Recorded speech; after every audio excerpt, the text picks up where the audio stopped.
like this event is one of the few places I could say, maybe communism had some points. Wait, have we started recording already? Are we supposed to be I don't serious? think we have. I I don't don't think believe we have so. now. No, we're not. Are you actually recording right now? I think we are. Yeah, crazy. Have we started? No, it's not. Oh, Okay, okay. I can we edit we this. have Don't not worry. started. I can edit It's this gonna- out. You can edit this out. You didn't even edit. Hi, welcome to the Modcast, the CivLabs Podcast, talking to the members of the server trying to uncover what happened from the perspective of the players. In this Modcast, we interview the players of World 2, with this Modcast being one of the longest, most impactful ones I've ever done. Mostly because World 2 is amazing, but for other reasons as well. We talked about a lot, including Minecraft politics, inter-world conflicts, and even some bigger CivLab issues that needed to be addressed. Again, a lot happened, but I hope you guys enjoy the World 2 Modcast, one of the most intense ones I've ever done. Also subscribe if you haven't already. I took a break from doing Modcasts, and so I'll like some subscriptions back, you know? That makes me feel a lot better about myself. Anyways, the music loops back on in itself, just ignore it. Just Modcast time. So, yeah, I know you don't have should your we do the questions, intro but- first. Okay, no, hold on. Let me start the intro real quick. Hold on, I got this. Yeah, there you go. Okay. Hi, welcome to the Modcast, the CivLabs podcast. I don't have my script with me, but we're here with members of World 2, I think it was called. We have some of the most famous members. We have one terrorist. We have Decalon, the Best Nation, Craftopia, Polaris, and which one was the last one? Canada. And Canada. Also Canada's here Yeah. too. Okay. I see how it is. Also Oh yeah. I don't want to see you on the streets. Good start. Lovely There's start. Canada and also Yeah, a crazy that's Craftibian, you ass. Yes, all of the important nations. Alright, that's what matters. But yeah, well, you guys want to I guess we can do introductions from right to left. So, person on the far right, you can start. And I'm gonna turn this down because it's very loud. Alright, so my name is Necra. People on the server know me as Fluffy Breeze. That is the name that was forced on me by the server. So I was the elected leader of Polaris in the late game, but before that, I was one of the head council members of Polaris's Ranger Council. I'm usually known by my initial goal of just wanting to vibe and start a restaurant, and then slowly and accidentally becoming the leader of my own nation. So yeah. Good for you, honestly. Good for you. Yeah. Congrats. So that's it's an interesting story. I mean, how long is the intro? I could talk about it. Okay, you have 10 seconds left. Oh, really? Alright. It just, the goal that I came into the server versus what I ended up actually doing, the car, it's so grand and different. I never imagined that I would be one of the guys being interviewed for this world. I had, I had very different expectations going into this event. But here you are now, the best interview of all Yeah. CivLabs. Yep. But anyways, What? The most Oh, important yeah. world. but yeah, next up, Yeah. Oh, me? Oh, yeah. So, believe it or not, there are two goals here that I had when I got in this game. A, I wanted all the power in the world. I wanted to get as much power as possible. And then B, it was to get on this modcast because World 1 modcast, I wasn't invited, and well, for totally valid reasons because I wasn't a person. But I was like, I really want to be on a modcast. So I was like, well, the only way to do that is to get really powerful. So I did. wow, okay, that's good to know. Actually, that's good to know. That's some yeah. great goals, man. I'm the leader of Canada. I'm sorry, people in the Discord chat. I'm Soft Soul. I'm the leader of Canada. There you go. I'm Canada's greatest nation. Whatever. Whoop-de-doo. All right, perfect. All right, next up. I mean, if you want to have music going on in the background, you can. It's up to you. We can start the intro again. No, I was just saying that he never introduced himself. He just went straight into goals. But for me, I am, some of you may know me as Frozen Icicle. This might not be the voice you guys all heard me with. I was using a voice changer for half of the event. Was, and I guess in spirit still am, the leader of Craftopia and the Craftibian, depending on who you ask. Frozen Icicle and or Star Foxy in Discord itself. There you go. Are we doing goals now or later? Okay, let's finish the intros first, and then we can go into goals. Yeah, that's I what. guess. Okay, goals later. All right, next up. Okay. So in game, I was Obsidian Glint. In the Discord, I am Permia, and I wasn't the sole leader of Decadon. I think that's a little unofficial, but I was one of the main leaders of Decadon. Yep. Yeah, that counts. You're technically one of the higher ups at least, so that works. Yeah, I mean, people considered me the leader most of the time, but I wasn't announcing myself as that. Yeah, sounds about right. And I guess Miguel, you want to introduce yourself as whatever you did? Oh yeah, I was Molten Dawn. I was one of the first 10 people in Decalon. Then I left. Then, like I never really had a role. I was sort of a secondary leader to Canada, like for 2 sessions, when Soft was offline, and I. But yeah, All right. People were not very happy about that one. they were happy about that. I will never escape 751. It's always a I terrorist was to a come back great to haunt leader you. for my 2 sessions. Once a terrorist, always a terrorist. Exactly. Damn. Well, actually, except for Soft Soul. Soft Soul was from what I heard, was a terrorist in World 1, and then actually What? turned a new leaf. No, I wasn't a terrorist. That's what I was told. Yeah, well, they lied to you, so Oh, that's misinformation about me is. That's what I a totally always not common. terrorist would I say. wonder Okay. Wonder what nation told me that. It wasn't like it was totally not someone from fucking Polaris. Yeah, It might not have just been Polaris. Okay. And okay, Azai, you want to go next? Yeah. So, in the server, I was Glowing Spirit. I was the head scribe for Craftibian. I was known for being a cottagecore lesbian. I lived in my little cottage with Frozen over here, and it was mediated 2 wars because I didn't want conflict on my homestead. All right. Fair enough. Okay, with intros out the way, I guess we can go into actual goals now. Hey, Crazy, you didn't do an introduction for you in the server. That's a good point. Anyways, we're gonna start with goals. Okay, hello. Crazy, you were actually a member of a Civ in the same world. You can A make Civ an for once? introduction. For once. What does that I mean? mean, in this world, like So insulting. Yeah, it Lalin was Twinkle. only one other time, Alright. so you can go for an introduction. Come on. All right, fine. My name's Crazy. I was the head builder for Decalon. It was great times until we got demolished a couple times, but before and after that, it was great. Yeah. Good You need time. to say your And- name, Crazy. Yeah, it's Crazy. That's my name. No, your name in the server. In the event. No, Yeah, say it. I don't think I will. I'm gonna say it for you if you don't. Say Also, it. we're doing footage right the fuck now. I'll find you. Oh my god. Listen, Crazy safe for Lol, everyone we to are hear. interviewing you as well, okay? That's is not how this we do works. it. This is my Modcast, okay? It was That's Glowing true. Twinkle. Yes. Okay, my name was Lolling Twinkle, but everyone called me Lol because it was slightly cooler than being called Lol. Twinkle. I So called you like, Twinkle. we gaming. But I The know only I reason we called called you you that was Twinkle. because You didn't realize. Miguel, what asked did us you to just call say? us that.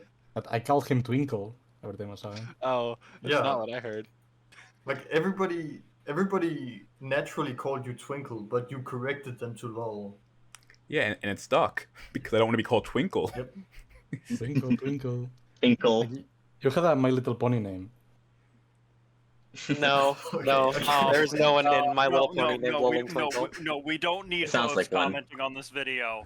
Oh god, no. I can't wait to edit all of this out, by the way. But anyway, let's talk about the goals you guys had for your nations. I guess what goals do you guys have before you joined this event? Because I'm assuming all of you guys were in the last trial and the one and Yes. Yeah. Yep.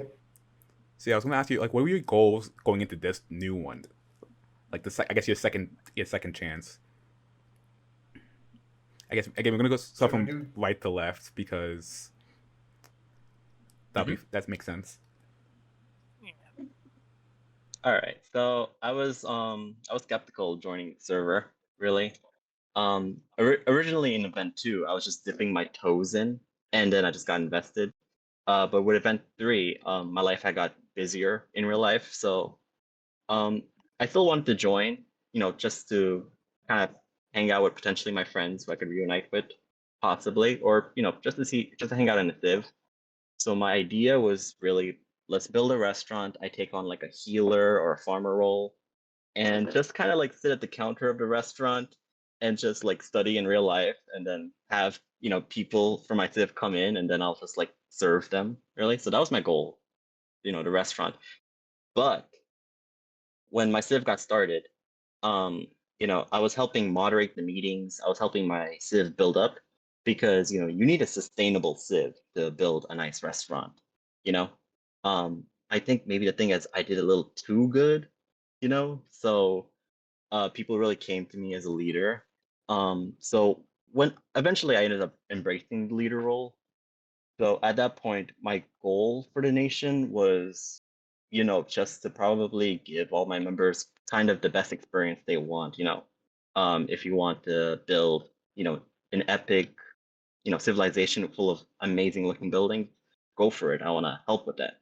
But also I wanted to help, people who are like looking for conflict to like, if there was any like battles in the world, I was thinking I could just send those guys over there, just to satisfy what they were looking for this event.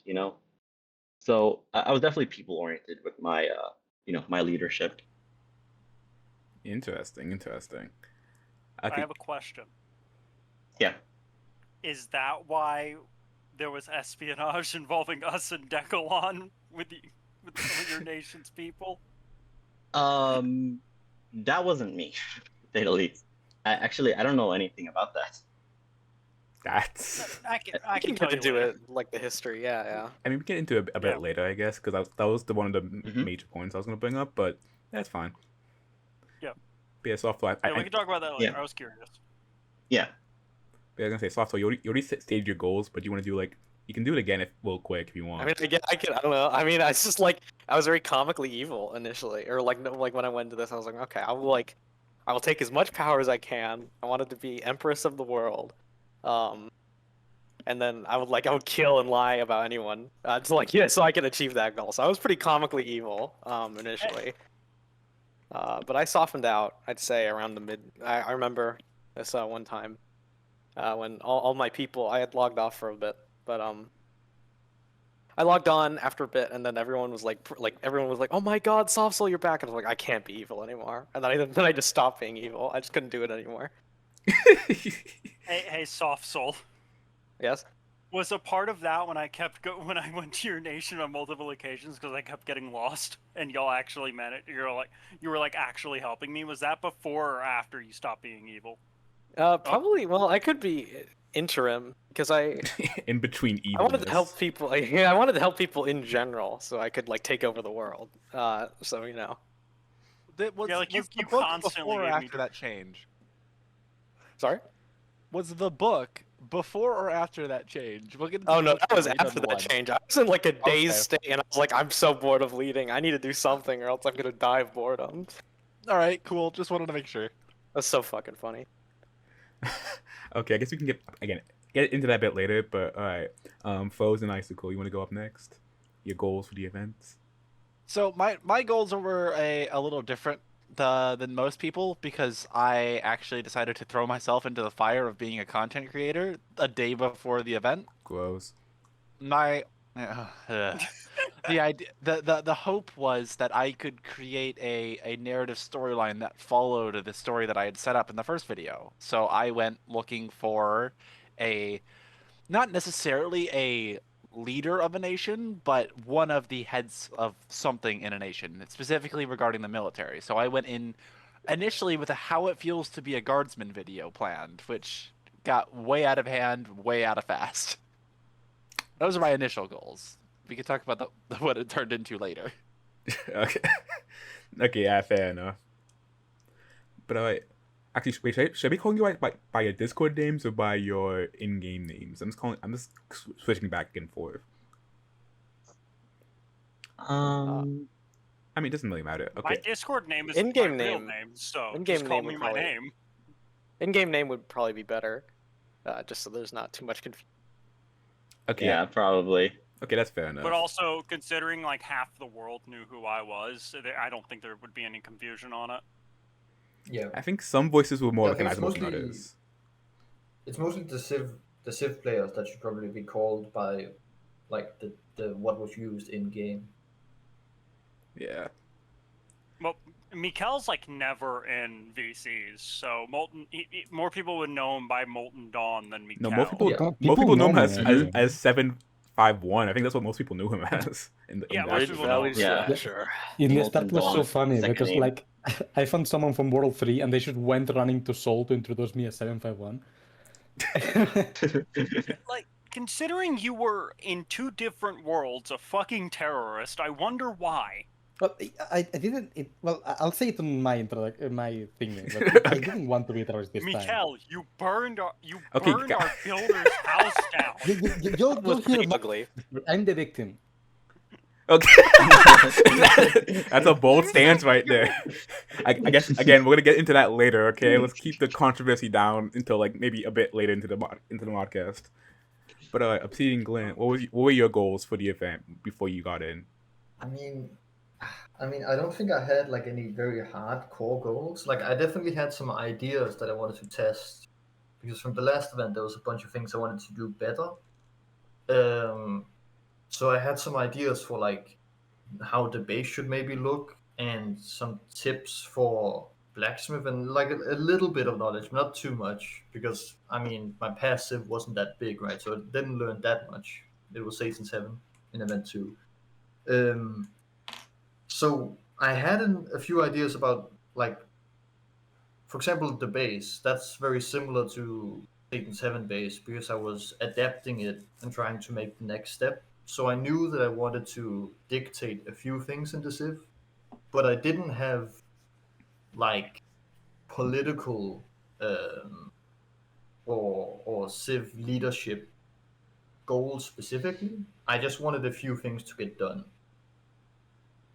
Okay, I'm wondering if anyone had any actual political goals other than just like take over the world or become.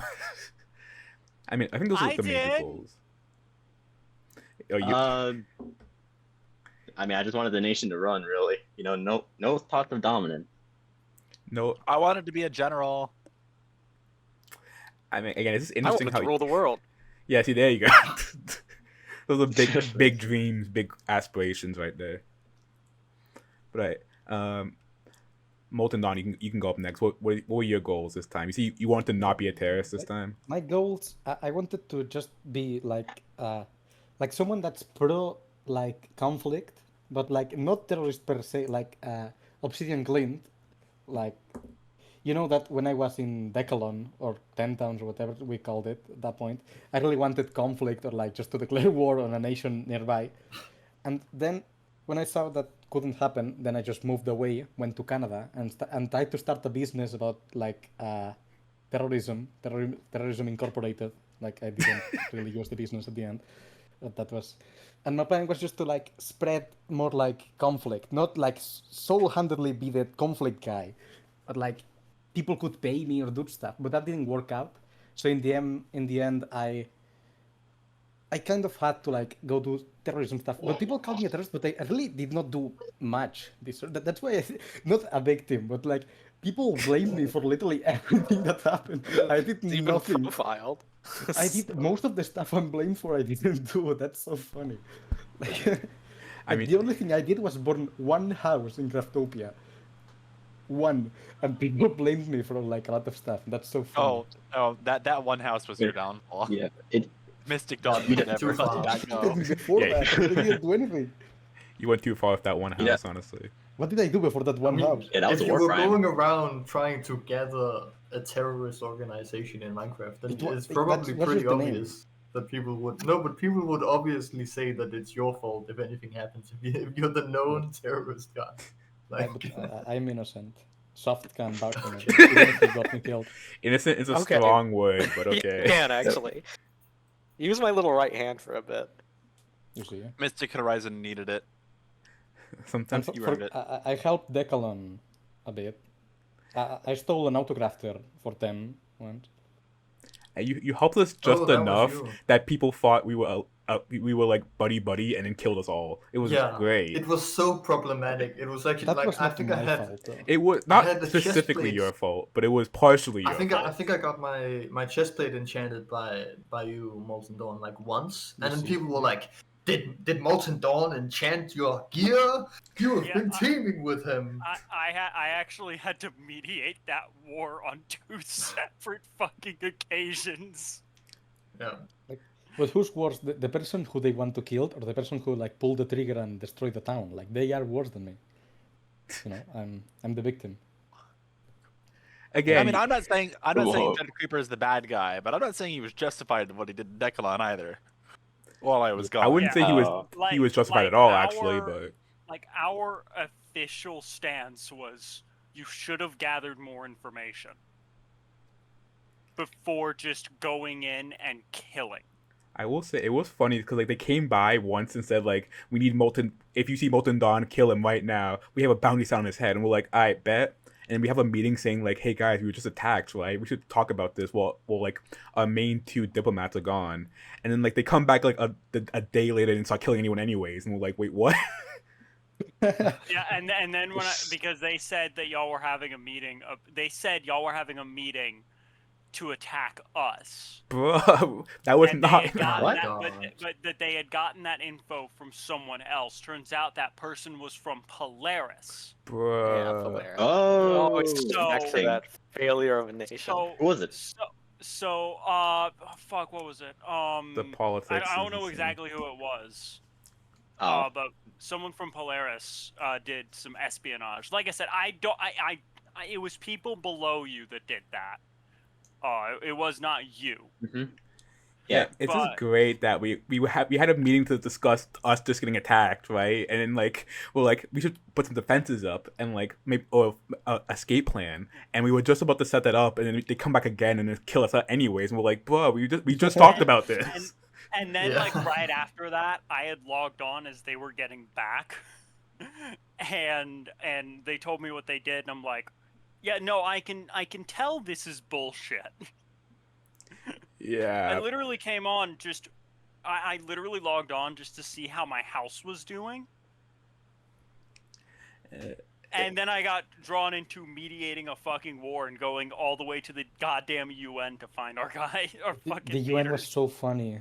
Okay. I guess. I mean, And- again, there's a lot to talk about for this world. I'll say that much. There's a lot to talk Yeah, about. but Absolutely. like right after This world is a that, fucking book. yeah. So, Yes. but like right after y'all were attacked, do you remember how I showed up? I was No, asking what happened. yeah. I was dead. Oh yeah, you were dead. Yeah, it wasn't but anyway, fun. right after the first attack with people dying, I came over to talk about it. I went back. They said 30. They had said when y'all had requested 30 diamonds that had been stolen, that to be returned. They said that was a lie. Turns out the guy from Polaris stole 30 diamonds. Yeah, it was fucking. So Of course, it It was. was so annoying trying to So- figure out what happened because there was another person who went into our security chest area and opened it. And I was chasing that guy, and I didn't know where he was from because I didn't have the names. It was so Yeah. annoying. So anyway, Oh. after they went to go have a meeting saying that they were going to go back and invade, I ran tail to Decalon, warned y'all that they were probably going to attack again. I'm going to go to the UN and find our leaders. And then the raid had already well been finished by the time I had found them because I kept getting lost because I had been given shit directions. Yeah, The UN was very hard to find. yeah, no one knew where the UN meeting was. It was so stupid.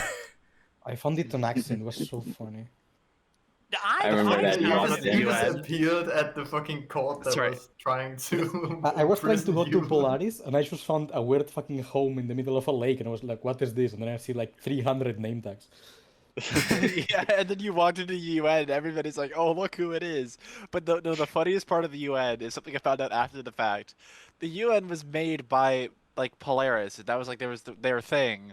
It turns out of everybody who got lost and never showed up to the UN meeting, it was the group from Polaris, other than Breeze, who brought us Bro, there. okay, Polaris. So What is the- happening in Polaris? Okay, what is happening over there? Polaris is a A mess. lot. I mean, so what happened with the UN is that our just group just got attacked by mobs, basically. Oh, wait, And okay, rather than going real back quick. to I guess Polaris, that we group, should explain what yeah. the UN. We should explain what the UN was before we get too far into it. I think we kind of skipped a few steps. Oh, Hold on, yeah. we skipped an entire thing. We just went into talking about damn wars and the world itself, but we forgot my fucking goals. Oh yeah. Okay, yeah, welcome to the Modcast, where we talk about whatever we talk about. Podcast. If we don't have a script, we just go all over the place, and it takes someone randomly realizing, "Oh shoot, we skipped something," Yeah. for it to happen. So should Something I should go on be. with my my goals, and then we Okay. get Yeah. back onto this? Yeah. You can do your goals, and then we'll talk about like the beginnings of the server before we get too far into this stuff. All right. So my goal starting out was, you know what? I'm going to be a defensive. I'm going to be I'm hoping to become a military leader on the defensive side, and then I remembered how overwhelmed I got from the attempted war in T2, and I'm like, never mind. And so that was World 1 of Event 2, for those that do not know. So I eventually became our head scribe, and I was going to level up librarian, but we never got enough fucking leather. And then by the time we did, you never logged back on enough to be able to actually level it. Yeah, because life kept kicking me around and shit. So, but then my goals eventually just shifted to just be a peacekeeper, be neutral. It got too loud. It repeatedly was just too loud. Oh yeah, that's a It's the lot opposite going I on. did. I had a sign in even before my cottage was finished, that just said, right in front of me, said overstimulated. In the video of the Invis Craftimian attack, all you hear is just, randomly, I'm a non-combatant, and do I really not have a fucking sign? Because panic was starting to set in from overstimulation and loud noises. Okay. So I sat for like half an hour before. That was well after the attack was done, calming down. Okay. So Okay. Okay. Real quick, we should get back to the questions that I totally have written down somewhere. How did I'm assuming the beginning of the event was relatively peaceful. So I'm just trying to talk about like what happened in the beginning of the event before all of the stuff happened that we're gonna mention a lot in the future. And I guess this time we can go from Obsidian Glint and go right, because just to keep things even. Oh, no. So Okay. Obsidian, what do you got? I mean, I don't have that much. Like, how early days are we talking? Like, very, very beginning? I guess like just when when 10 Town Decalon was being made, kind of how was that process? I guess yeah. Okay, well, yeah. So, like, the thing is, again, I wasn't like I didn't like take command, right? Like, I wasn't super power hungry, so I wasn't trying to become like a leader right off the bat. But I did like explain some things I wanted to do, and then I was made mayor, and I think that happened around like third or fourth session, around the time that I think that was a little after we voted for the name Decalon. So in the early days, we didn't really have that much of a command structure. It was much more vibes, and whoever was like saying what to do and reminding people and so on. So it was pretty chaotic, right? Like that's just how it was. There was a lot of problems trying to make stuff safe. Everybody was constantly dying because they stepped over a certain thing or fell down or some shit. There was a lot of stuff to deal with. There was once a zombie which climbed the staircase because we'd made it like badly in the base, and that was fun. I mean, yeah, it was just really chaotic in the early days. I don't really remember that much. I don't have the recording, so I don't have that much more to say. But crazy. I will now begin the interview of you. Do you have anything to say about the Decathlon early days? Okay, real quick. The early days were hella chaotic. It was very weird. A bunch of people just joined for like a single session and then never joined again until their beds were kind Yeah. of just stuck there in the skybase for God. indefinitely. Could be no one when or if they were gonna come back. I think it was like 8 people who left on session 2 or something. Yeah, I think they came like the entire day they were there, and then like the next day they just never showed up again, and we didn't know Yeah. what. Like we had like I think 3 or 4 people saying I'm gonna be a healer, and then they would be get like level 1 healer or something, and then never log on again, and it was very chaotic. Like Bro, I have the name list for like day 1 and it's like 28 people or something. Like that's how many people visited on session 1, and then only like 10 of those came back the next session. yeah, I think we all thought we had a that bigger sounds like nation. the shit we had during T2. G-boy. Yep. I mean, I think I remember Wait, from okay, Decathlon 20 people. on- 20 people were in the skybase at one point in session 1 and said they were staying, and then didn't come, and then half of them didn't come back. yeah, we had. I mean, we had a big like Quite a influx of people, and then like it immediately dipped. So like we went from like a relatively big nation to like a relatively small nation very quickly. But it is what it is. I remember we were called 10 Town because we had like 10 people, I guess, at the start. I don't know where that name came from. I thought it was stupid, but I think we were Downtown's debating. great. What do you mean? Downtown is way better than Decathlon. Decathlon sucks. It sounds like that No, like clothing. Decathlon is way better, bro. Decathlon's way No, it sounds better. like Decathlon or Well, what the fuck that well, clothing Decathlon? is called. If you Let- had let- called yourselves 10 Town, it would have been so much more confusing. Yeah, Downtown's well, great. let's also not forget that the in T2 the Civ, me and G-boy led, Obsidian Glint, that we led was called did not have a name until participant 666 joined us, and we were called Satan's Heaven for the rest of it because of a stupid bit. Like, you think No, Decathlon's bad? Try Nameless for 6 sessions. Yeah, that's true. I mean, Sounds so everyone ugly. seems very bad at picking names at the beginning because like everyone has like their I own came idea. out Oh my with god, Downtown. yes. Yeah, we made Craftibian like that was session what? I joined session 2. That was on Well, session. we'll get to that. Yeah, I we'll mean, get to that. I called it Crafty Bean for a long time there, but that's a Because nobody could like choose the Oh, right. pronunciation. Another thing about Decathlon, we held a vote on like I think it was session 4 or something, the start of session 4, where we were discussing options, and one of them was 10 Town. And then 7-Eleven, some drunk ass idiot wanted us to be called 7-Eleven, I remember and that then guy. Decathlon was the last option. yeah, And it was like 10 Town. 7-Eleven almost won, I believe. Yeah, That it was so crazy. close, but then like I had like okay, I think I voted for 10 Town originally, and I'm like, you know what? If 10 Town isn't gonna win, I'm not letting 7-Eleven win. I'm not gonna be called 7-Eleven. I was gonna leave the Civ if it was called 7-Eleven. And so we all like not unanimously, like half the people were pissed, but they didn't join back, so like who cares about what they have to say? I gotta be No, I honest think- though, when I lived where Star is, God, I love I love the wings from 7-Eleven. Their hot wings are so good. Okay.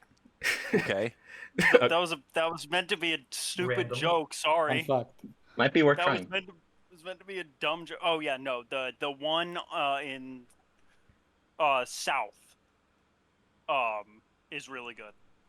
Over Narrows eyes. by All right. the one slightly south of the Walmart. Very Okay. specific. Okay. Anyways, Uh, anyways, Yeah, Foster all I Icicle. still right. think that Up Downtown in was better Indianapolis. than Oh, Decathlon. Frozen Icicle. I will stand on that until I die. Miguel, wait your turn, please. Sorry. So What early the days. Why would you? Anyway, mean. you were saying. They hate me. Okay, we're good. Okay, so early days of Craftopia. Well, actually, before it was even named, the first few sessions. So we had the reverse problem at first that Decathlon had, is that we started out with like 7-ish people, but people kept joining up with Craftivian, and we had no government structure for I think the first 2 sessions. It wasn't until session 3 I believe, because it was the morning session of Sunday, Yep.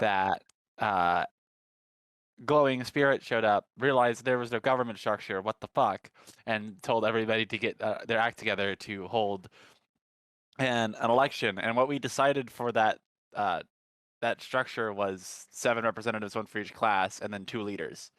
And I won second place in terms of leader role. Actually, the other person won the majority. I was second best, but I ended up being no offense to him. He did his part well, but I ended up being a lot more influential than he was. Yeah, can we also add for our second leader, I ended up being more influential than he fucking did?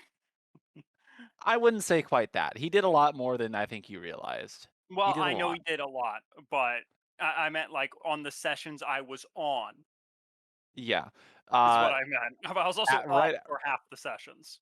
Right after the election, I discussed with Withered Frog, who was the other leader, and we discussed what we wanted a name to be. He said Craftibian, and I fell in love with it almost immediately, and that's what we stuck with ever since. I don't know exactly when Craftopia just got shoved on us, but I'd say that happened around like session 7 or 8, and I just rolled with it. That's what people wanted to call us. It's like it's way easier for international if I just say we're from Craftopia. We should also add the kind of funny with it that the only people that the main people that kept calling us Craftibian were people that heard my joke about Craftabean. Yeah. I mean, I Majority, think like, someone that came weren't to our from our nation and said area. like, "Oh, we're from Craftibian," and they spelled it out first. It was like Crafty Bean. I'm like, "Wait, what?" And like they said, like, "Okay, it's not actually Craftabean, it's Craftibian," and we just called it Craftopia from then on because we didn't care. Oh, it's probably Yeah. you guys probably started it then. But In terms of also player eventually I count, came to. Sorry. yeah, in terms of player count, since it was mentioned before for Decathlon, we started with like 7, and our peak online players was around session 5. It was session 5 because that's when I went to Canada the first time, saw the double assassination, went home, and got the census, which was 30 people total, all 30 online at exact, once. yeah. Yeah, 30 exact. From then on, I went down as people started logging off and stopped showing up ever again, which was sad to see, but So it was actually, still. don't forget I we was had quite people proud of it. join the Civ as well. Our number stuck to 30 until we got raided, in which case it dropped to 10. I actually have all of that data. Okay, I thought we had been consistently losing players since the 30, but fair enough. The lowest we got was 17, and some people started logging back on, and then we had lost some people, but we had gained more people. We got back to 30, and then the raids happened, and we were at 10 exactly. All right. Well, okay. Next up, Soft Soul. What were the early days like I'm for not you? gonna lie, I'm getting really bored here. I might need my assistant to come in and help me if that's all right. Recount Canadian Assistant. history. Is this a ploy to get more Canadian representatives onto the podcast? No, it's not actually. It's someone from Craftopia, but we were like we're on very good terms. We just kept talking I to swear each to other fuck if about you all bring our Hidden thoughts. Spirit in here. I swear to fuck. I'm gonna lose my mind. Oh my god. Let's also not forget that Wait. I was also very involved with y'all because I kept getting lost and ending up in fucking Canada. So I guess here, me and my assistant will help. You know, hold up, hold up. Journey my. here. You're Oh. kidding me. My God. Okay, this is a call up I'm post. gonna This lose is a it. call up post off goal. I've been to Canada 3 times, literally, legit, genuinely 3 times, looking for you. You were not there. I was speaking to somebody else too in busy. Canada. I was so busy. I was busy. I'm busy. Well, I God. guess- Busy. You're the leader in Canada. Well, Welcome in, It's Hidden busy. Spirit. I don't have Hello. I don't have the patience to add you to the thing, I'm so getting like invaded. you're just gonna be a floating void in the screen. But hello. I guess you want. There he is. He's on the screen. I guess just a quick introduction for yourself. Oh, I'm Hidden Spirit. I was a builder for Craftopia, and then like a beatboxer. Oh, Yes, if Even anyone our remember own that. Freelance. Civ members are calling us Craftopia. obviously. Wait, what? Even our own Civ members are calling us Craftopia. That's That's what you Yeah. call Craftopia. I started that. You Okay, anyways, before we get too off track again, we got. See, there's a reason why I don't like this one. But, Hey, Crafty Bean was wrong, and you know it. The Crafty Bean was Oh. the joke. We kinda had liked it. three confirmed lesbians Okay. in Craftibian. Oh, okay. Let's rate it back a little bit. I think we've stolen the Canadian spotlight for a second. okay. We did. No, Yeah. this is more better than any Canadian history. Okay. This is your nation. You gotta speak about your nation. Stupid man. name. People are wanting you to. Oh yeah, they are. Okay. I don't know. So I gathered a bunch of people during the initial, like everyone's at spawn. It's like, oh god, we gotta get out of here. So to like paint the picture, I'd say we had like 20, 30-ish people in that whole like collective when we were boating down there. Because we just kept boating until we found like a place to live that wasn't like evil. So Canada was initially midpoint, or not, like it wasn't named midpoint, but it was at the location of midpoint. We set up a little spire here, and What is midpoint? yeah, what's it called? And then I believe sparks combust or twisting current. Oh yeah, I should explain. So twisting current was I'd say one of our 3 leaders. So I was one of them, and then I'm not sure if anyone remembers Lambent Cushion.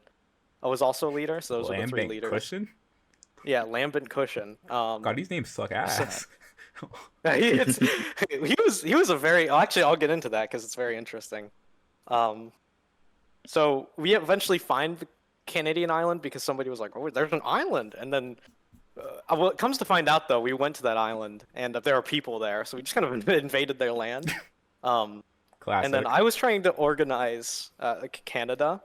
But here's the thing. This Lambent Cushion guy, right? He was better organizing than me. He was able to get things done, and I was like, okay, if I let this happen, he's just gonna get more power, right? And then I'm gonna get like I'm getting subverted right now. So I was like, okay, I gotta kill him. I gotta kill him and then make an excuse. So you're a right asshole. Oh yeah.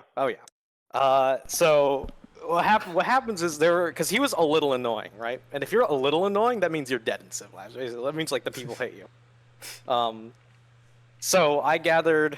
It was another Icicle, I believe. It was Icicle and then Ruthless Sky. I'm sure some of you know her as Yusk Maushi, one of the content creators. So they were like, okay, yeah, we'll join in on this execution plot. So I go. They're like, I'll give you the signal to break his bed, right? Because our beds were clearly labeled, which is very foolish, but it worked to my advantage. So, I tell them to break the bed once on the signal, and then I go over and I bring him to the quarry, and I'm like, I give the most flimsy excuse. I'm like, hey, look at the quarry, Lambent. Oh, you're not gonna try to push me off the edge, are you? He literally said that, and I was like, no. Look at that Fort Diorite, and then I pushed him off the edge. And then I went and then gave the signal to break the bed. Looney Tunes plot line of. It was so hilarious. But also kind of fucked at the same time. Your thing is way more fucked up than anything I've done. Why the Oh yeah, no.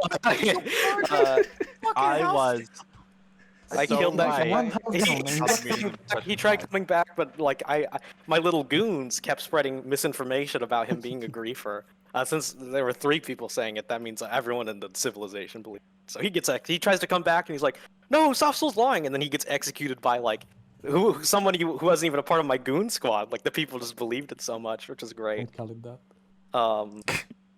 So yeah, he was killed under a lie, and then I took over full control because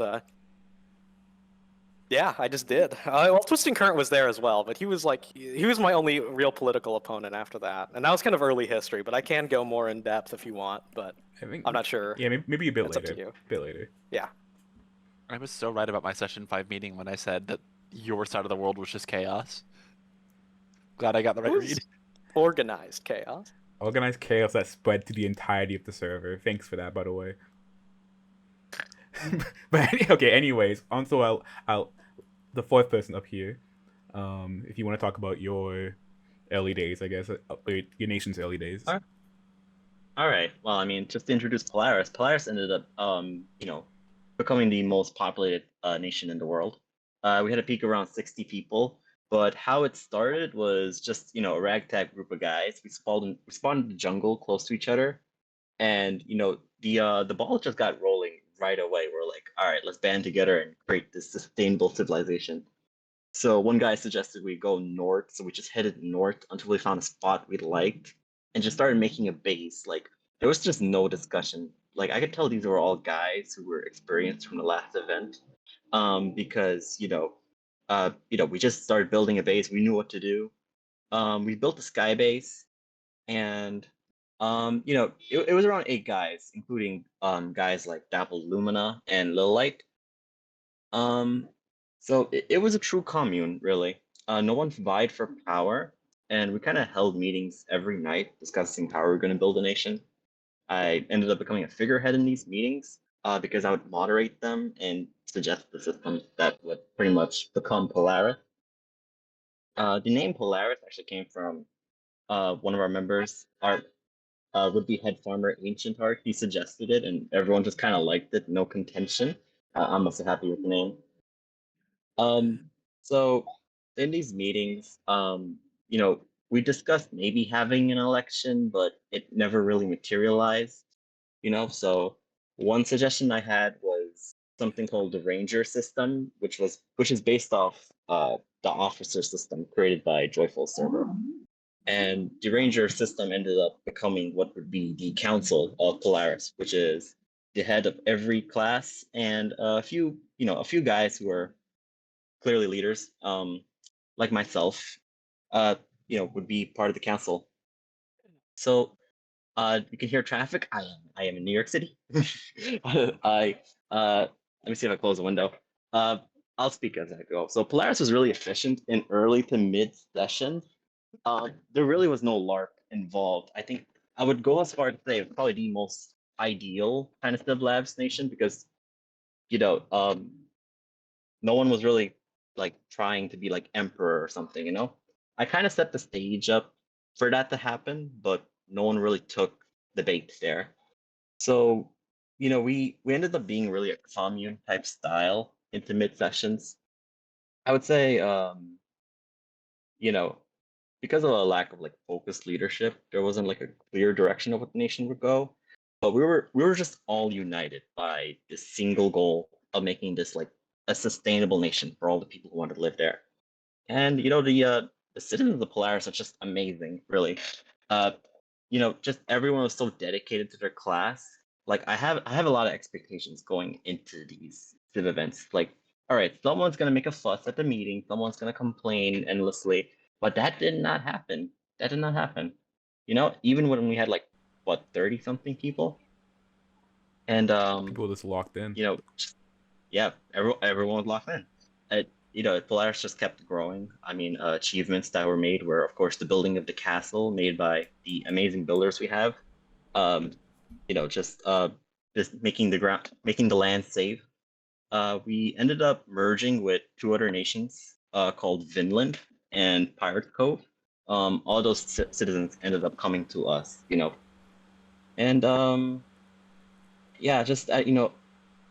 for me, I was just a council member. I think at one point in like maybe session 4 or 5, like people like from other nations would come to us and say, "Oh, wow, you guys are like the most organized nation we've seen so far." So I was like, "Wait, really?" So at that point, I was realizing, "Oh, wait, this is actually going somewhere," And at one point, yes, we ended up getting a peak of like 60 people in like one session. It was crowded. Damn that. So I mean, this one, like, having 60 people in a single civ, or I guess commune, is a lot of people, especially for this kind of event. Yes, it was. So it's been chaotic. We didn't get the, there was no war or conflict, so nothing really tested us. I think the big thing I could say, though, which really worked, was early on, we just kind of prepared for the worst outcome.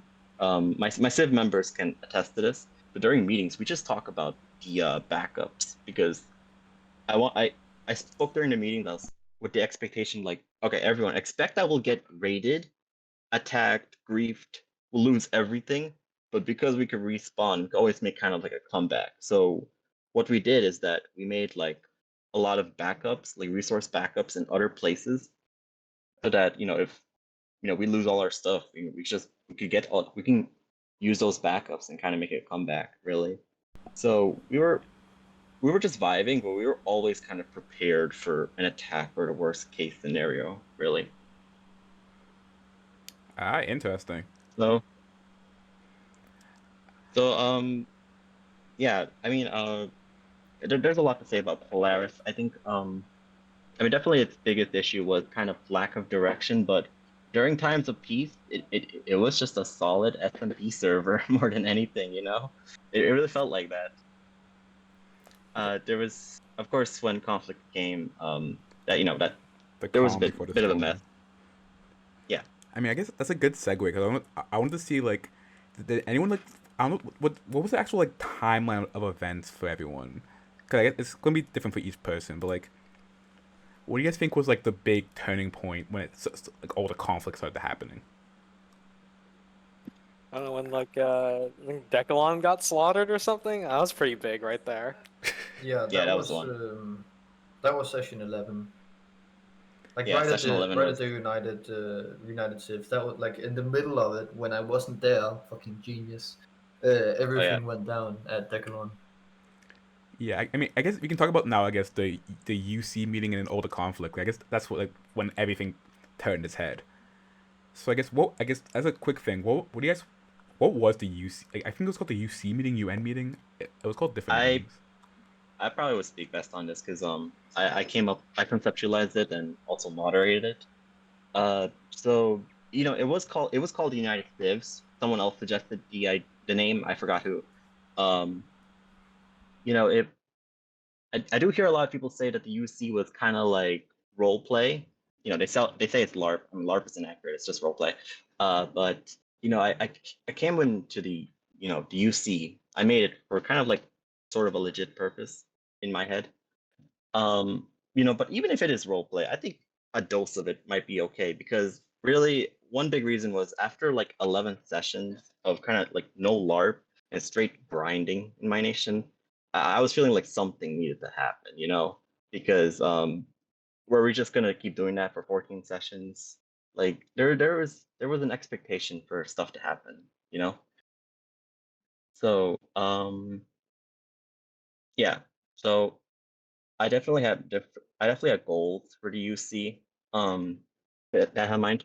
So the first most was I said this during the actual meeting. It was at the very least to get the Olympics set up, to plan it out, to get the word out and iron out the details before I knew we could like metagame it. Um, you know, I I believe that the Olympics. I wanted them to happen for because it was pretty dope last event, and not everyone got to experience that. The other reasons was it kind of just to set up the map telegram. I hope that we would, set that up at that United States meeting. And also it was just, honestly, my way of hoping to get plot set up in the world, really kind of my unnatural way to get set up, really.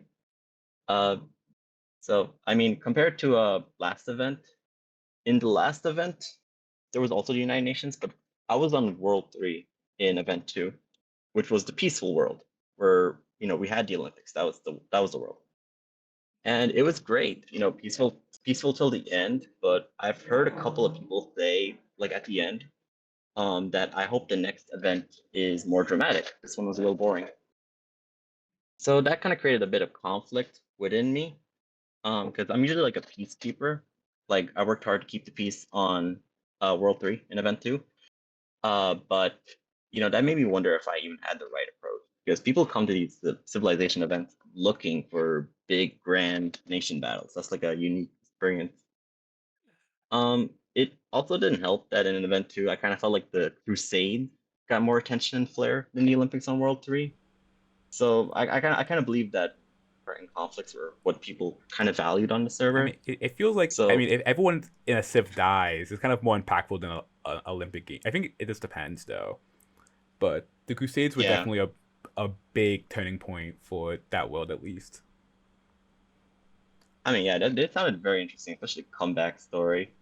But yeah, for the United Civs and trying to push plot, I also just didn't want to do the same thing twice for different trials. I didn't want like two peaceful trials because we're supposed to do things differently. So, the United Civs was an opportunity for that. You know, for potential conflict to happen. And honestly, that is something I thought Frozen Icicle jumped on when I heard about the attack on Decalon afterwards. Really. So Oh yeah, I guess we can talk about the attacks if you. Yeah. I mean, yeah, I think we could transition. Yeah, that's a good transition. I feel like before we go straight to the attacks, specifically to the UC meeting topic, it could have gone several different ways. I tried to be a little theatric with it, if people might remember with that. Yeah, I remember. A little extra, but The Empress. yeah, that was a mistake. But that I learned that later. It, it wouldn't have been nearly as much of a mistake if it weren't for the fact that the attacks happened when they did. And I'm a little upset about it. I record everything, and I want to put it in the video. But what my voice changer does to me is that it takes my voice and makes it always the same tone of voice. Meaning, when I am shouting into my microphone, it does not pick up the raw, visceral anger I had when I got back and found out that we attacked our one and only allies over apparently an invisible threat. Yeah. That was Good times.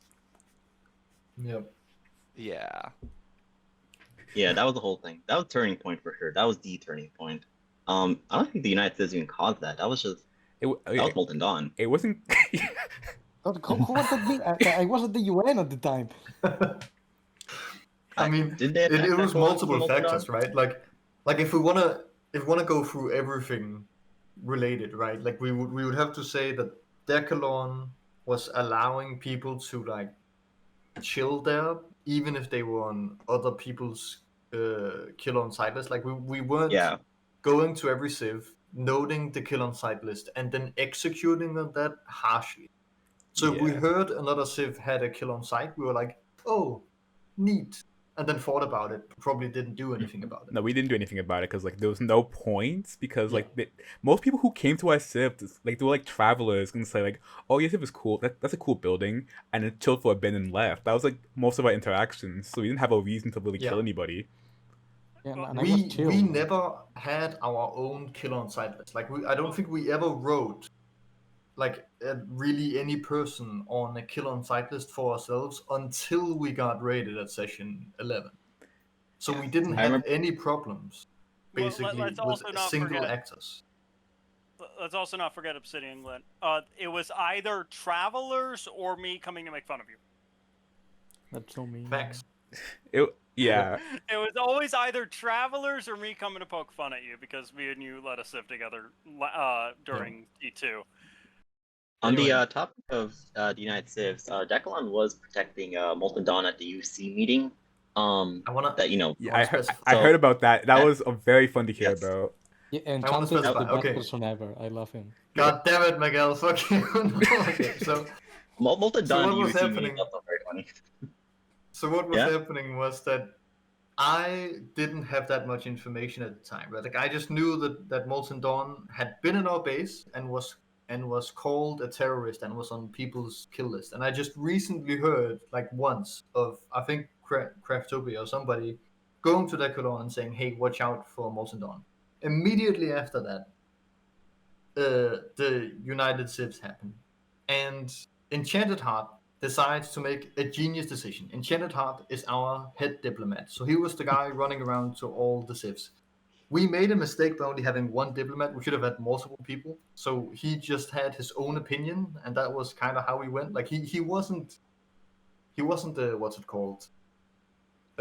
He didn't have like an ego necessarily. He most of the he time. wasn't bad at his job, but it was only his opinion, Yeah. and his opinion was like, I guess that was Decalon's opinion supposedly. So like whatever he thought went in Decalon, Yeah. even if he wasn't there. Like, He didn't do anything wrong though. I think we're not. Can you? Can We're not you doing hold this on again, for a Miguel. second? We're not doing this again. I'm pretty sure Enchanted Heart matched Decalon's opinion 90% of the time, but the big one was Molten Dawn.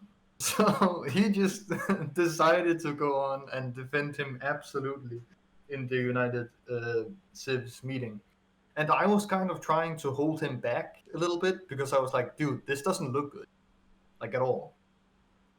And I was kind of talking about that to him, but I didn't like push hard. I didn't tell him to shut up or anything.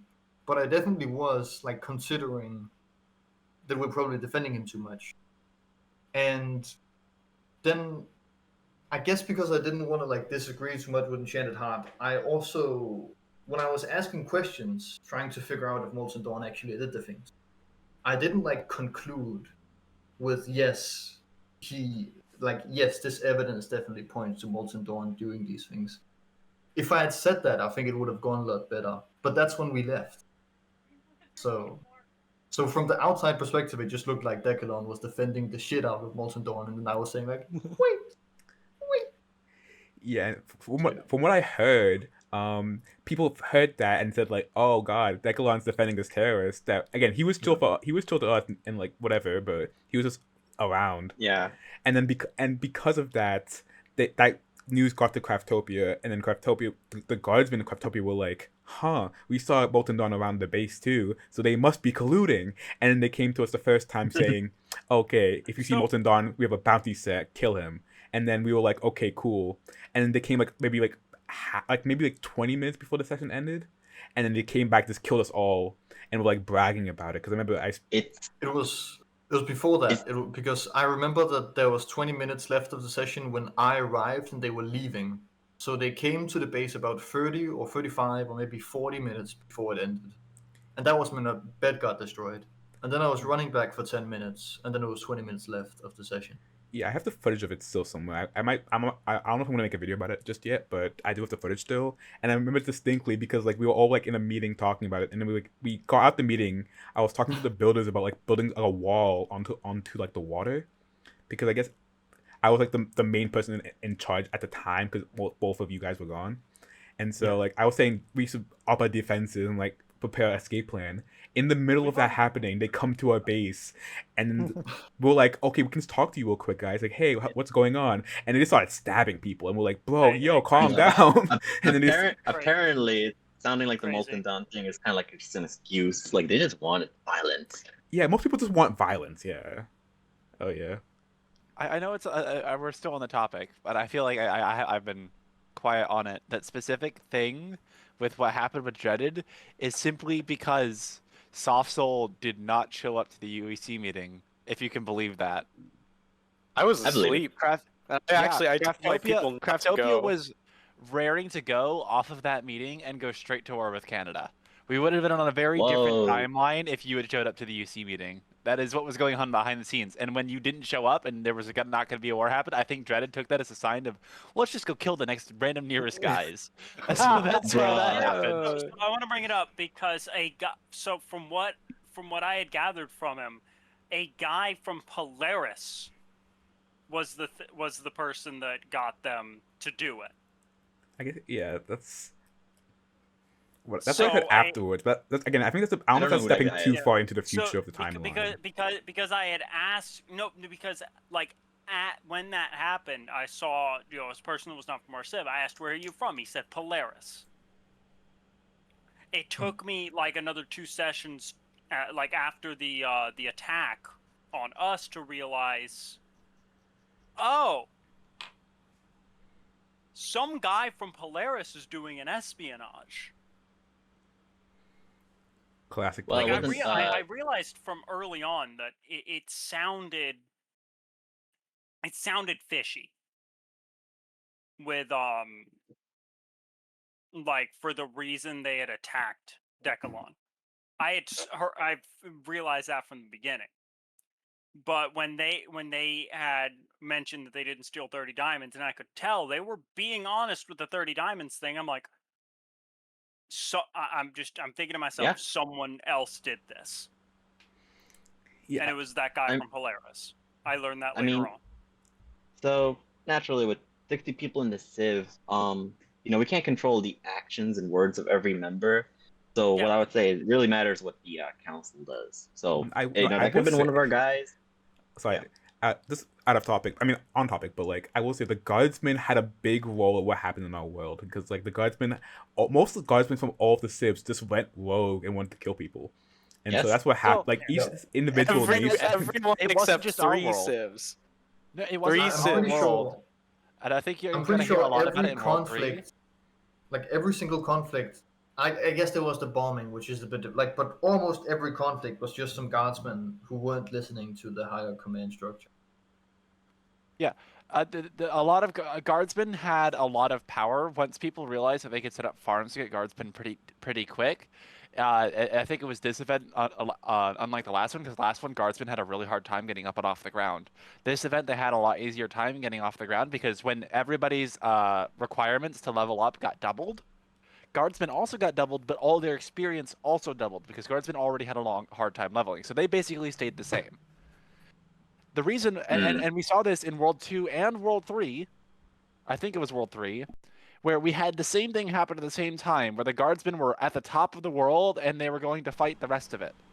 And ours is a parallel to theirs, where Civilization lost in World 3 and where ours won, and we were managed to continue having civilizations across the planet. Yeah, But so everybody else in- went in hiding in World 3. It's a very Yeah. interesting, and it's like a theory I have, and I want to write something on it. It's like really interesting. So World 3, from what I heard, got bombed to hell.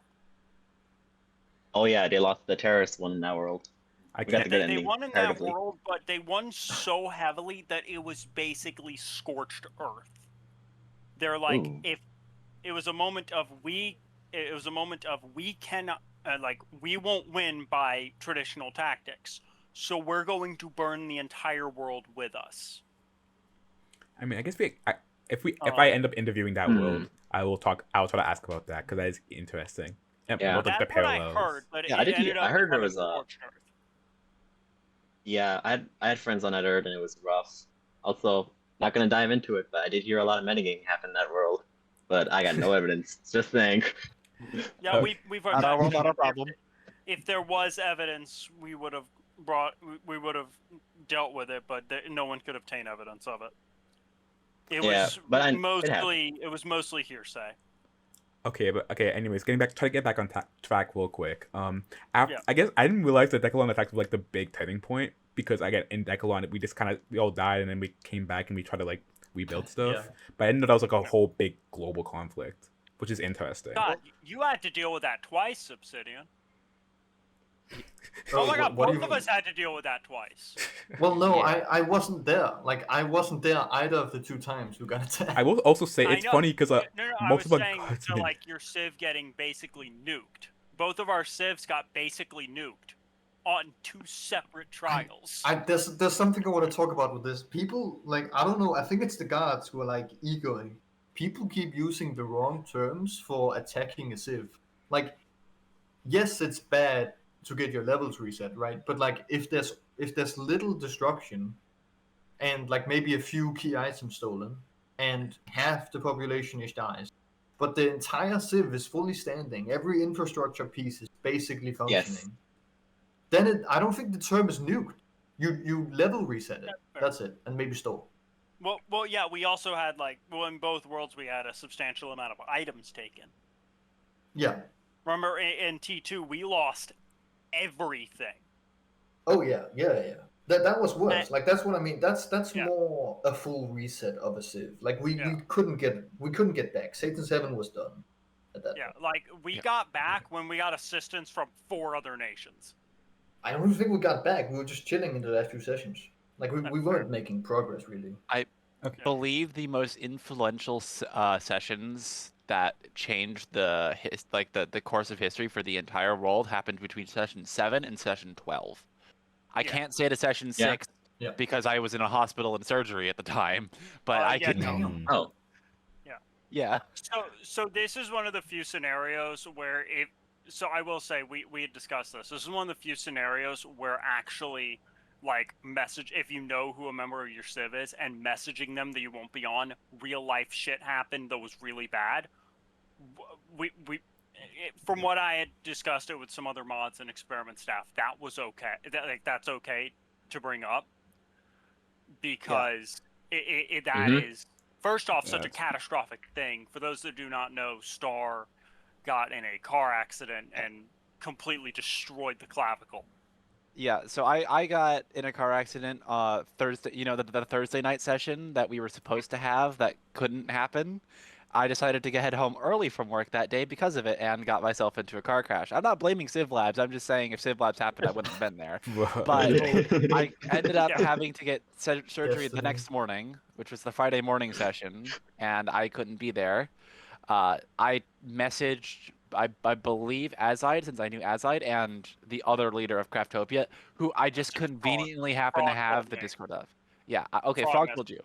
Okay, but again, Yeah. back to the topic. Again, we keep like switching back and forth off of topic. I want to get into the actual questions. I think we've been focused on a Decalon attack, but that was definitely a turning point. But it led to other things like the Craftopia Invisible Men and the Polaris bombing. The Hillside Gooners. The Hillside Gooners. That's what that's Oh, all there you about. go. I don't know See? what that is. Okay, let's. I also want to bring this up with the Polaris bombing. That was also a rogue thing, mind you. That was also a rogue member of a Civ. Oh, I know all about it. I talked to the guy. But Yeah, it was a big mystery of who did it, you know. But Yeah. Okay, I guess real quick. I guess we can try to talk about the events after the Decalon attack. Because like what actually ended up happening in each Civ. What was the response? Like what happened afterwards? That's kind of the question. I could speak. So, you know, just to connect the United Civs as well. At the end, we were heading back to Polaris from Molten Dawn. When we realized we couldn't punish him, he kind of just like strolled back with us and just walked into our prison. That's the whole thing.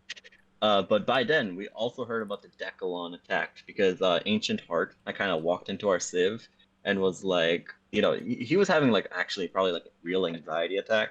I was like, what, you know, what happened? It was like Decalon was attacked, and like we need your help. And there was a guy there. There was a guy there from Craftopia who went with us alongside Molten Dawn, Gilded Cavern, and he heard about the Decalon attack.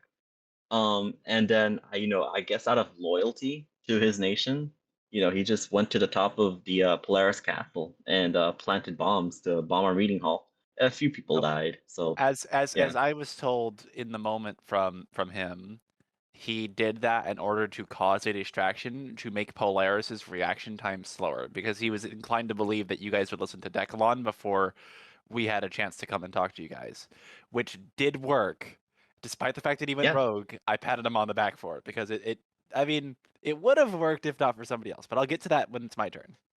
Oh, you know what? I definitely Dreaded Creeper again. Yeah, it was Dreaded Creeper. Not Dreaded No, Creeper. I definitely got to speak about this because so that Polaris bombing happened at the end of Sunday's session, right? Before the like break for Thursday. The horrible cliffhanger, especially since like, you know, I have work in Thursday session A. But during that time, you know, I was absolutely sure Frozen Icicle has gone rogue. Frozen Icicle declared herself empress at the United Civs and is now trying to conquer the world. You know, it's like, okay, this is it. This is the green light to have the most epic nation battle ever. All right, Polaris will invade Craftopia next session. All right, ass whooped. No, that's far in the future.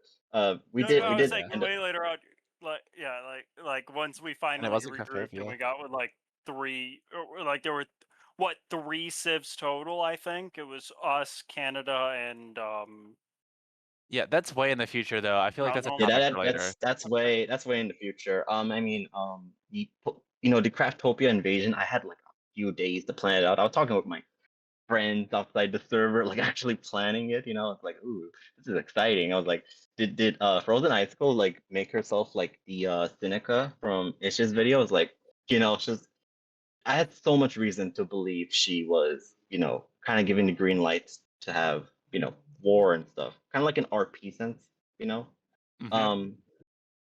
Because, you know, declared herself empress, and even before that, she came to Polaris, you know, asking Polaris's, you know, for Polaris's help to take down the, you know, corrupt leadership of Canada. So I knew right away that, you know, in my head, she was a role playing type. She, you know, she wants to do conflict for any reason. There was also Decalon protecting Molten Dawn at the UC meeting, and you know, Molten Dawn before that had actually burned a house in Craftopia. So, you know, she had her reasoning. So in my head, I had no reason to doubt that, you know, Frozen Icicle was not responsible for any of this, you know, especially since we did suspect Craftopia was responsible for the Polaris bombing as well.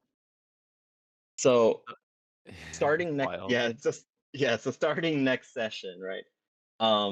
We had like everything ramped up to invade Craftopia, right? I was speaking with Dapple Lumina and the other Rangers. I was like, all right, this is the moment, all right? We're gonna set Molten Dawn free, ask him to help us invade Craftopia, all right? We're gonna get all our soldiers, we're gonna make like a strategy plan, attack from the front, attack from the back, you know. And it was really because we were just, united on this goal, like the practical goal of like, if Craftopia has actually gone full on roleplay, military roleplay, and is attacking other nations, the first one is going to be Polaris. We will be the first target. We have to strike first, all right? They have already attacked Decalon, so they kind of like, took the first shot, really. So The we, shot we heard agreed around upon that. Yes, the shot heard around the world. But So we were absolutely agreed that Craftopia's military had, gone rogue. But then all of that plan, all of that buildup went away the moment that Frozen Icicle herself came to Polaris and said, I was not responsible for any of that. And then that just blew my mind. I was like, what? damn. What do you So, mean? on topic then.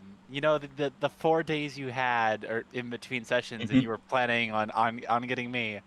I'm sitting behind my desk at work going, how the fuck do I damage control this when I get back on Thursday on one arm?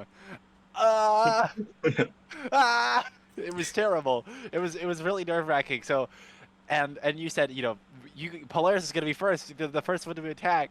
Polaris was the last one on my list I wanted anything to do hostily with.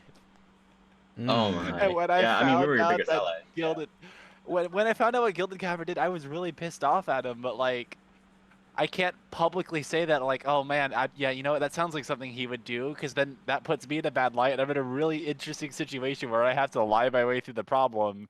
And Lumina just took initiative before I realized what he Yeah. was doing, and that was that.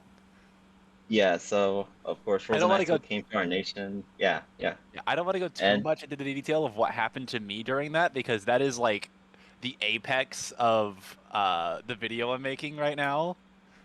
oh, I see, Like, yeah. Mm. yeah, that's a big plot point for me. So I wanna highlight it there. Spoilers. I also want to bring up that was kind of funny. I think that is the first time we truly got to do any of the LARP that we were in a relationship.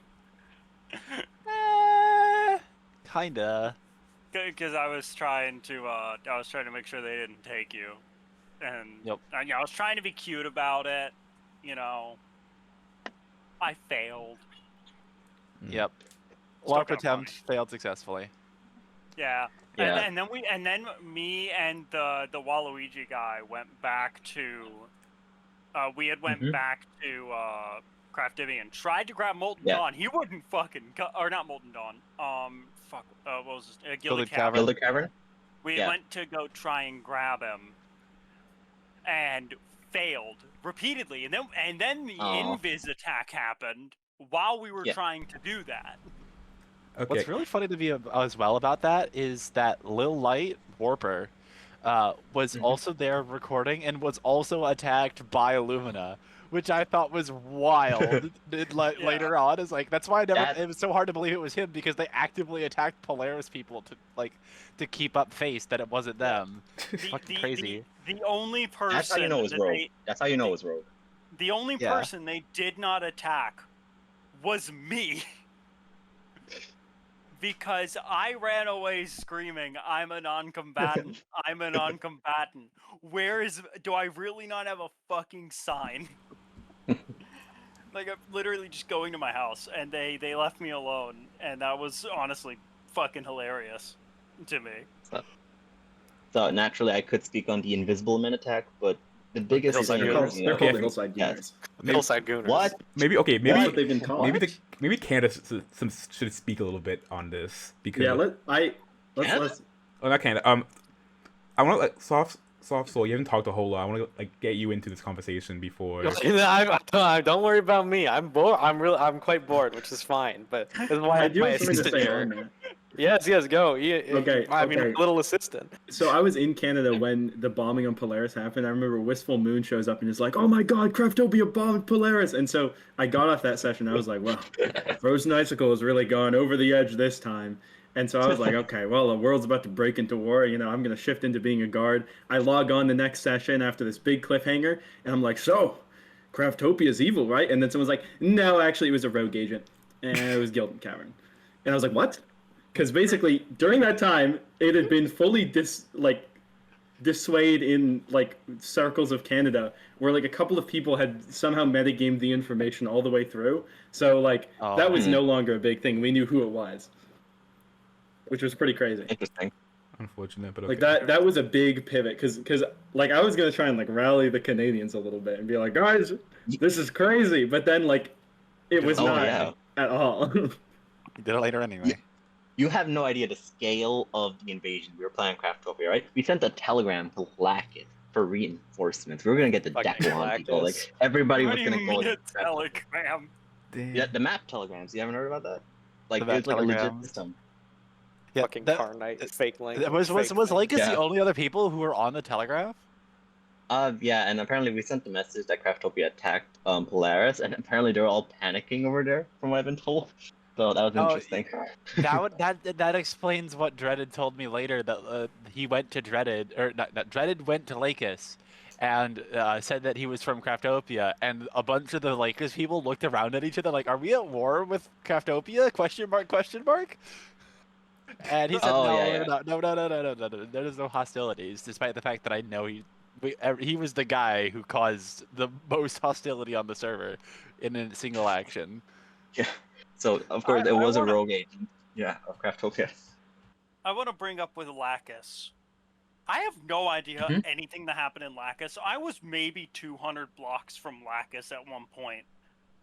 Backwards when I was country. lost. They were like North Korea. No. I don't even like they fucking they were Oh a my. fucking weird place. They were a weird place. Okay, I was gonna say, One of my friends, my assistant beautiful here building. actually, Yeah. was They're like weird interrogated by larp- the border patrol and was followed around by this one guy. Was like, "I would fucking kill you if I had the armor."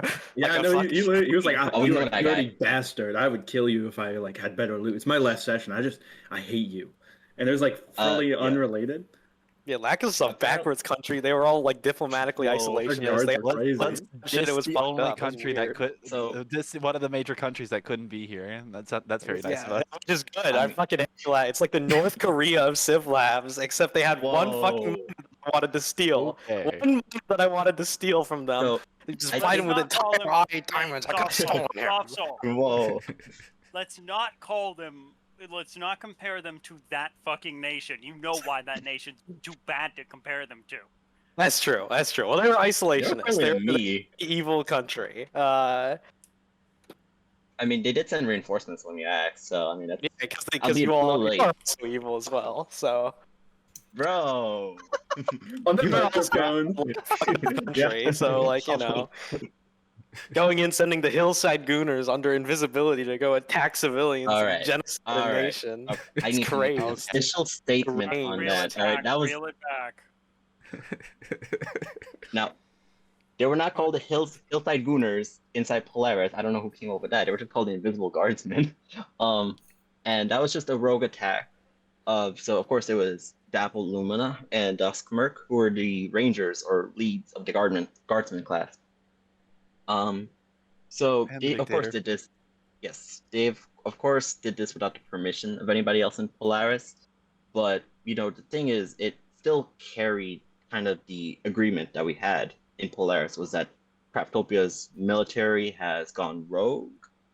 They've become aggressive and they might attack Polaris. So their goal with the Invisible Men attack was really to kind of depower Craftopia, to remove their ability for them to attack us. And then it did Now, the of course- exact opposite. Yeah, funny how things turned out. But of course, yeah, they did that without permission.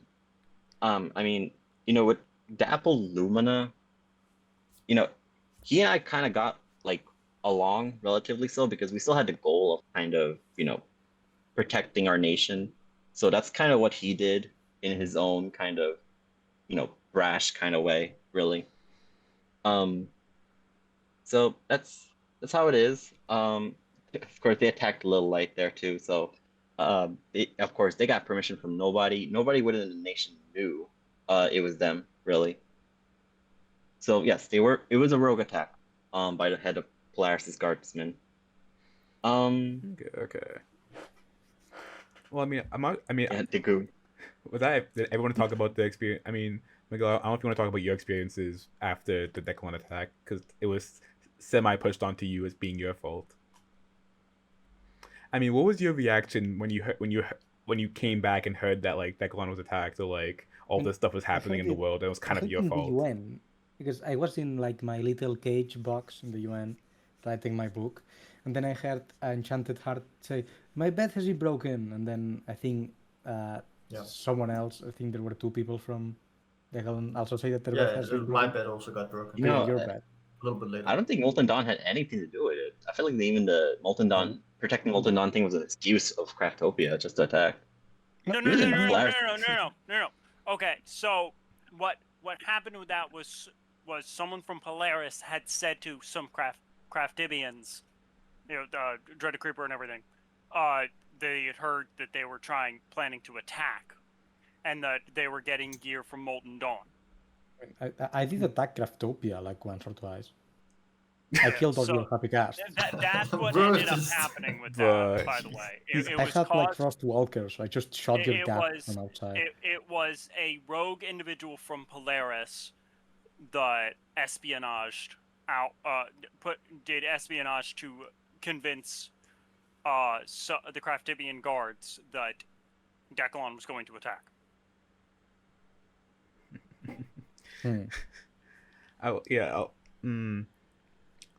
So I wanted to make sure that like that record was straight. Yeah. Also, it was funny. I've seen so much like conflict over the timeline because there are people who are like the Polaris bombing happened before Declan. Here's the definitive timeline because I was there for all of it. It was United Civs meeting and Declan attack happened at the same time. Then it was Polaris bombing, and then it was the Invisible Men attack, or the Hilltide Gooners on Craftopia. And that is of course where Craftopia really fell. So and then afterwards, I think the next conflict was probably the Canada Polaris conflict. Craftopia went to, Canada, and I think they sought revenge against Polaris because they determined it was, Dapalumina. Yeah, I want to hear more about that before the session, before the podcast ends, just because I want to hear the entirety of the story that happened. So what ended up happening with like that? I guess that the conflict between Canada and Craftibian. That's up to you. I'd say either me or Frozen Icicle can give you a pretty good rundown of what happened. So I just choose who you want to narrate. I mean, basically. I like having both sides just because it's interesting to see what people thought on both sides. Well, I'll probably. I mean, I feel like at that time, me and Frozen Icicle were pretty much on the same wavelength about what was kind of happening. Okay, yeah. So we probably won't really. It's up to you guys. So I guess I'll start. So early on, I'd actually through sources of my friends who also played the server, only had heard wind of Canada existing, and when I heard that they were on my world, I was like, oh well, I guess I'll go see them. I've got my voice changer on anyways. There's no way they'll recognize me, tee hee. And of course, so the one time I show up to go see them, is exactly the time when the overthrowing attempt of Soft Soul is happening by Golden Cavern, I believe. Not to be confused with Gilded Cavern. Yes, Golden Cavern. I remember. Golden Cavern. Yeah. And something Warden was the guy who killed Soft Soul. Cursed Warden, yes. Cursed Warden. And so I saw Soft Soul die, and then who was it in Iron Armor that killed Cursed Warden? It was me. Molten Dawn. Oh, Molten Dawn. Yeah, Molten Dawn killed Classic. Cursed Warden and then voted away. And I looked around at the guards who were there. I was like, do you want me to go after that guy? And they nodded. I tried to go after him for a bit, and then I gave up, came back. And I watched the discussion of Soft Soul and Twisted Current and the rest of Canada. Cursorn was there too, and then Golden Cavern. It was a mess about like people. I think it was about productivity, but Yes. basically, I saw 2 coups of the same person in 5 minutes. It was really concerning. So when I got back from the Canada meeting, because I didn't stay for all of it, I would have been there all session if I wanted to listen to all of the drama. But I went home and I said in Craftibian's like meeting hall, because I called the meeting because I had basically gone and seen the rest of the world at that point. I'd been to Mountain Home, I'd been to Canada, I'd been to Decalon, I've been to Polaris. Lakis doesn't exist. Lakis isn't real, it can hurt you. That we were the most stable government on the world. And I still am confident when I said that I was. We had a very reliable government system to get stuff done. And we were, when we heard that Molten Dawn was like sitting around and staying around Canada, I got more and more inclined to hold hostilities with them to try to get Molten Dawn no home. I wanted Molten Dawn not to have a home because that is what was causing us problems. This was after you started attacking us. This was after you started attacking us, you little shit. No, okay? no. While I was in Canada, I never went to Craftopia. Not once. Okay. You wanted me homeless. That's fucked. Sorry, Sleepy Frost disagrees with your account. He just burned down one building, guys. Come That's a little on. bone, I burned down unfortunately. one building, and And it was killed like very several ugly. people, but that was ages ago. Yeah. And stole stuff. So we were considering it, and we were like, okay, we've got guardsmen who are trying to level up, who want to do something. Maybe a long-term plan will have a conflict with Canada over the terrorist issue. Then comes along, what was it, session 8? No, it was session 7. No. Session 7 wasn't there.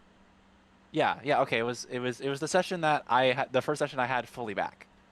And Soft Soul arrives with I think it was just Soft Soul, and who else was it? It was one other person, right? Oh, there were 3 people. It was me, Hidden Spirits, and like some random fella. No. Hidden Spirit was still part of Craftopia at the time. Yeah, but like we voted together too, because I was so happy when I finally met Hidden Spirit. Okay. So we voted back to Craftopia.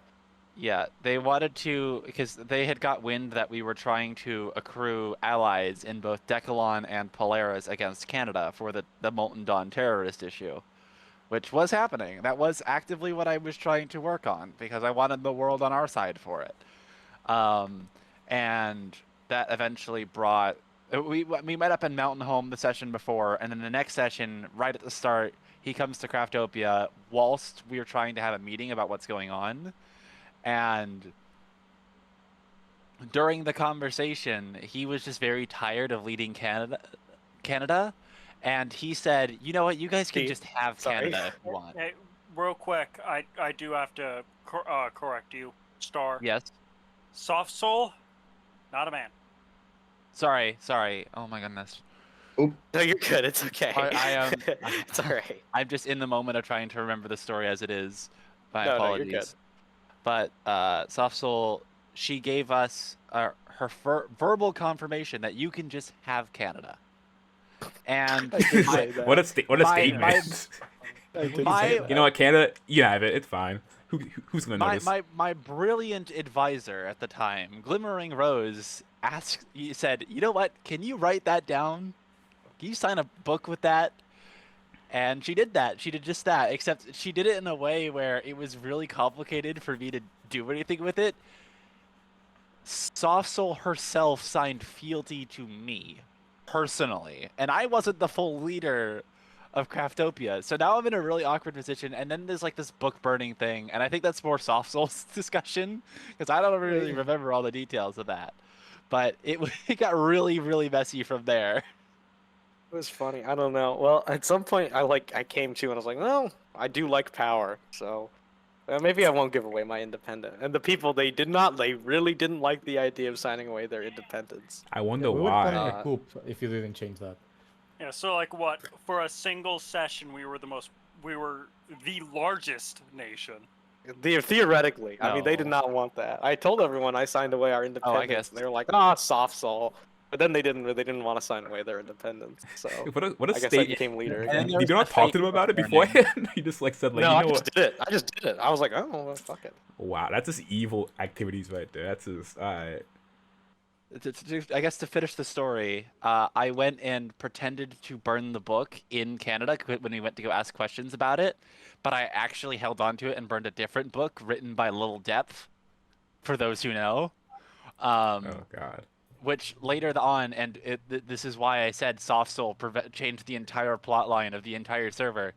When I announced myself as Empress and tried to get everybody to pick a leader, I wanted Canada there and to for sure sign Soft Soul as the leader of Canada, and then show the UC that I still had the book. And I knew it was going to start a war. I knew it was going to start a war because most of them. Depends on what you would do. I I don't think we would have done knew it. anything. I knew it.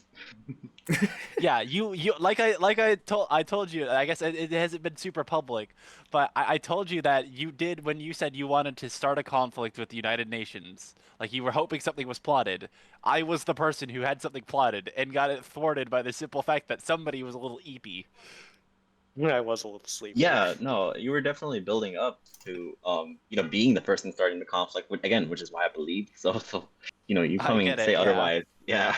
It was really awkward. It was really awkward. that threw my plans. I was so confused. And then But yeah, the biggest backpedal of the century. Absolutely, that was a whole backpedal. But I think the thing is, my nation was, of course, still ready to attack. So, of course, Dapple Lumina still had that energy put in him. I don't want to get too big ahead, but maybe we might be the most impactful CivLabs trial so far. Maybe. No. I hope so. No. Maybe. Only other one I think of is Native Crusade. It depends what you consider Crusade is impactful, good. but Yeah. Clearly, it was I think- Decalon. I mean, the it moment definitely- we got attacked, everything happened. yeah. I don't think. I think the most eventful, from what I've heard from everything, was T2. To say, I think T2. in terms of Probably. what we've learned from the experiment, in my opinion, I don't think that our world alone is the most impactful in terms of the actual experiment itself. I believe it is the double-sided coin that is World 2, World 3 of Trial 3. Those were words. I think looking those at the two of our worlds together in one look, and I think we'll learn a lot from that. I don't think our world was like the pinnacle of peacefulness. I think it could have gone a lot further towards peacefulness, though. We could have. I I think, just think World 3 probably was a though. really good example I think- of like the most terrorism almost. Well, let's not forget that our world did end with true peace. We had Yes. we had an Well- entire we had so much peace by the end of it. We held an Olympics. Well, that wasn't. Yeah. I believe that was more With only because one we bombing. knew the sessions were ending. Like those were. That was the last session, and we all knew it was the last session. Somebody had planned an Olympics. Nobody now wants to lose the chance of winning the Olympics. So conflict was paused, but not actually peaceful, in my opinion. On the topic of conflict, it definitely reached kind of like a boiling point, I think, between maybe after Craftopia attack, because naturally I was pushing for conflict, but I thought it would be kind of like the role play kind of conflict, like, hey, let's have a battle for fun, but what it turned into was kind of just like real, genuine emotion, because like in the absence of role play, like when you actually have wars and deception and stuff. People actually get heated. Like at one point, I saw like real anxiety attacks. So, Yeah, it's a mixed bag for sure. yes. So naturally, in terms of like this trial's impact, it kind of made me question the whole experiment, really, because there was definitely the point where I had spoken, with I think Frozen Icicle and Enchanted Heart after their nations were attacked, and it was just a very heavy conversation. Because naturally when your nation gets kind of like devastated, you kind of have like real frustration, and I think that's just the thing about like this experiment in general. Like these nation leaders are going through like some really stressful things. I think people Yes. misunderstand what it means to be a game. Like people think it has like less innate value, and of course it's not real. So it literally does. It's disconnected, right? But the time we invest, the friendships that we do make in game are not like false in some way. Like you can say, oh, you just got your base destroyed or whatever, but that's not the reality for that person. We like scheduled a bunch of time, we had a bunch of fun, we made like a form of friendship with a bunch of people, we worked hard towards a goal, we had ups and So many downs, hours. and So many we hours. invested, yeah, like we invested a lot of time, and we put a lot of thought, a lot of people put a lot of thought into a build or infrastructure, and then somebody destroys that. That's not fake. That's not a game. That's very real in terms of what actually happened. It's of course not a real death, and it's of course not a real destruction, but what was destroyed was real input and real effort. Yeah. So I mean, at that point, I kind of like the boiling point because there was a boiling point. I think I was like ready to quit the experiment, but I kind of just stayed on because the people of Polaris were just, really great. So I wanted to be there for them. But that led to me being kind of absent from the Polaris Canada kind of war. Maybe I could. It's hard to say in retrospect because I wasn't there, but hopefully I could have done things differently. But of course, Polaris ended up losing the war. I can bring a bit of some kind of thoughts on the how real it is with Yes. some of the stuff happens. Like, Oh yeah, I remember the mental health stuff you try to do. it may be maybe a game, but you make friends. I mean, hell, I'm gonna see Star in real life, right? Oh, awesome. It's like you make friendships, and those friendships, even if they stay online, are real friendships. Yeah. And it's one of those things where you find a sense of community. 100%. Yeah, for sure. I will say. And like, I mean, yeah, you can say after. And like me and obviously the most extreme of that is me and Star. Is the most extreme example of that. We live close enough together that I can go see Star. But even then, like, I still have plenty of people that I talk to from this, just to talk to, right? Like honestly, I need to talk to G-Boy more. I need to talk to you more. Probably, like, it's fun to talk to you whenever Fair we're enough. able to talk. I talk to Sierra a lot, and hell, even our sister server has made me friends. Over in the Rift server, I talk to Johnny Drake a lot. Like this is kind of we've built a community that spans 2 servers, even. Yep. Yeah. And So, that, I think that's, even outside of the experiment, that is something that we can view as, we can be proud of. We can always be for proud sure. of the community we've built. And I So, can say I am proud to be a part of it. definitely, I definitely want to keep community. That's why I actually suggested the Olympics. Because I realized whatever war might happen, I want the Olympics to kind of be like, kind of a refresh from that, and thankfully it did actually. That's But great. no, it just, my idea of how I thought the server was going to be in terms of like role play conflict versus what it actually was, that's it. I had the wrong expectations, really. It I did think become you very can. real. Yeah. The Aside?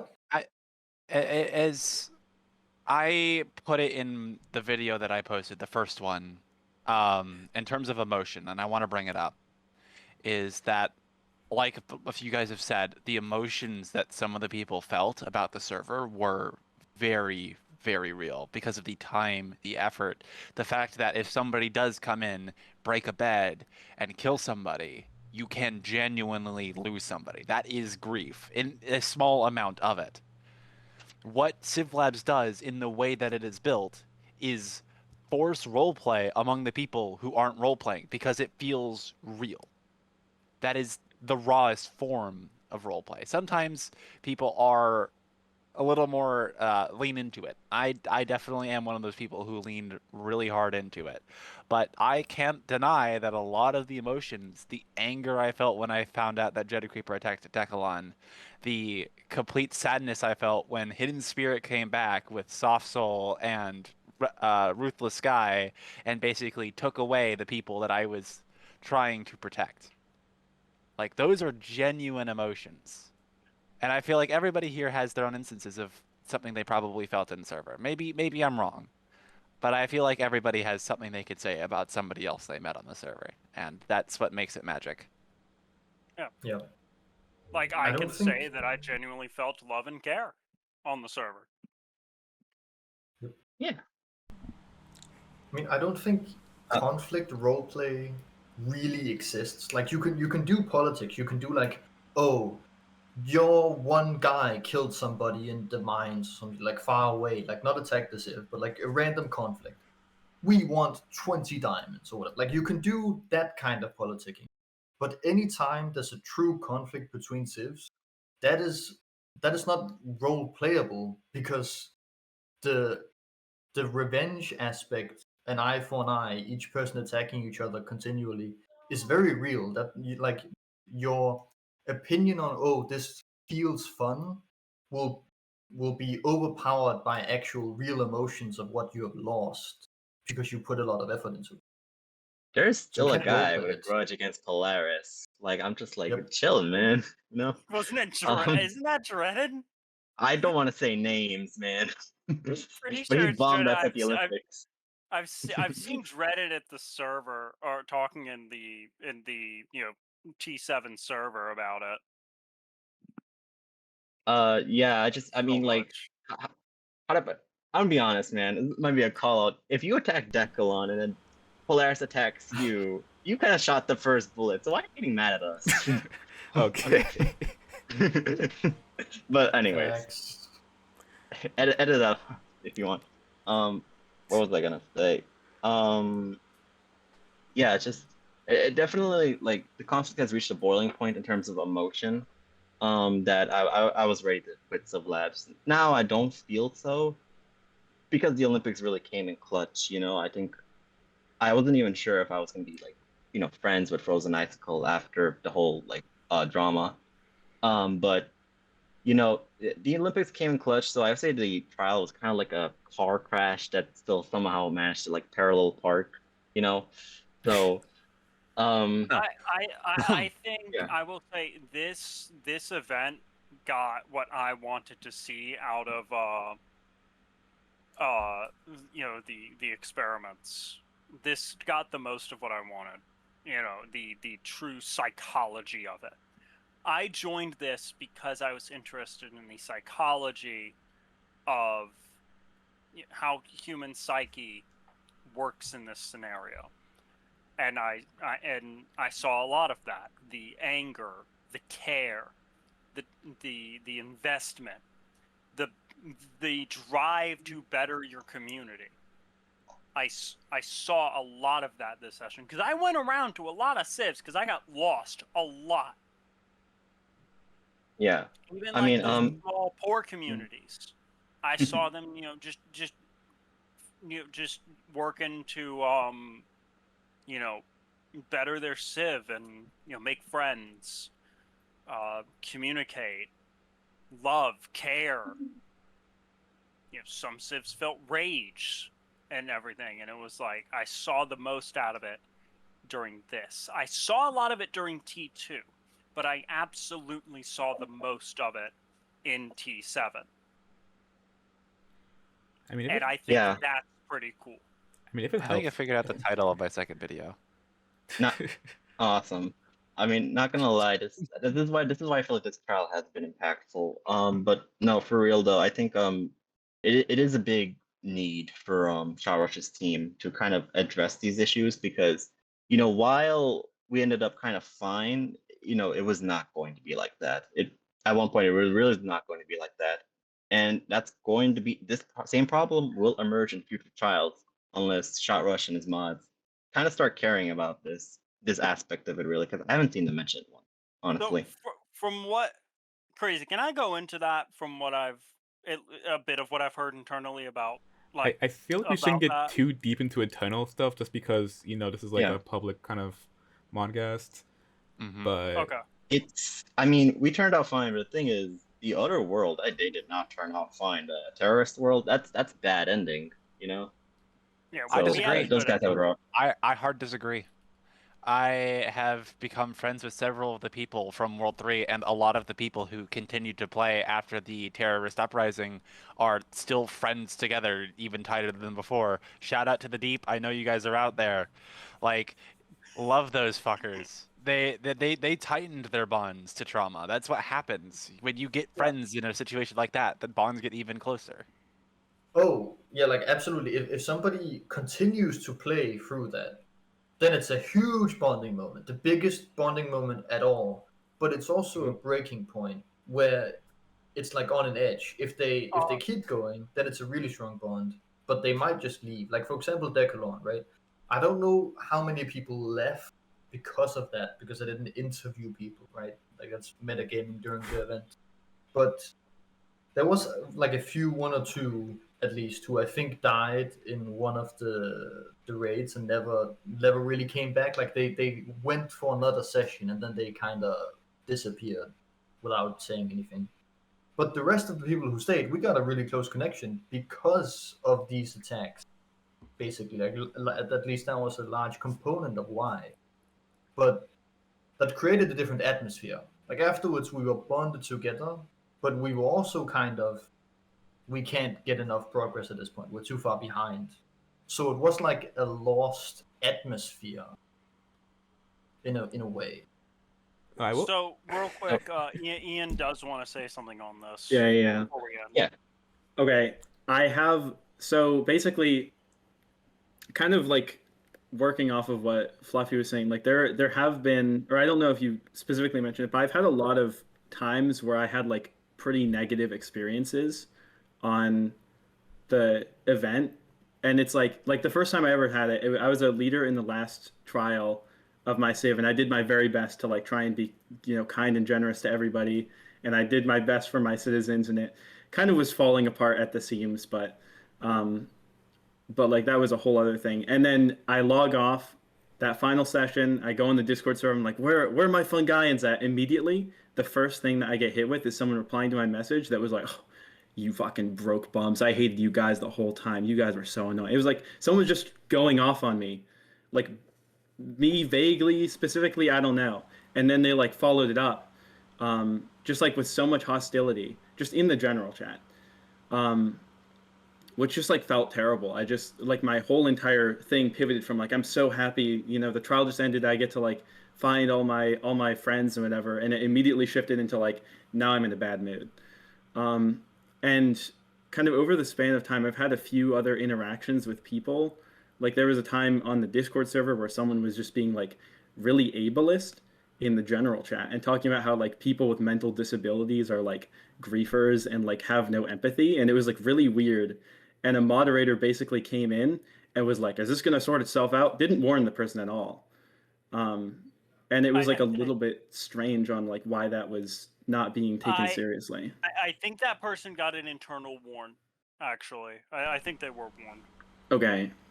Because like there's like not a lot of clarity on these things. And the other thing is I don't know if those like rules, because there's like a rule that I think is something along the lines of like be respectful or something. And I don't know if that applies to the in-game server, because I had a few other experiences where people just like there was this one person at Lakis who just, they like for no reason just kept following me around and being like, I'm gonna kill you. I wish I would kill you right now if I had better loot. Like, you're a dirty bastard. That's what he called me. And it was like, that guy's a menace. Like, why? Yeah. Like, can I report that person, or like is that it's Yes. in game so it doesn't matter? Like, Yes. I don't know.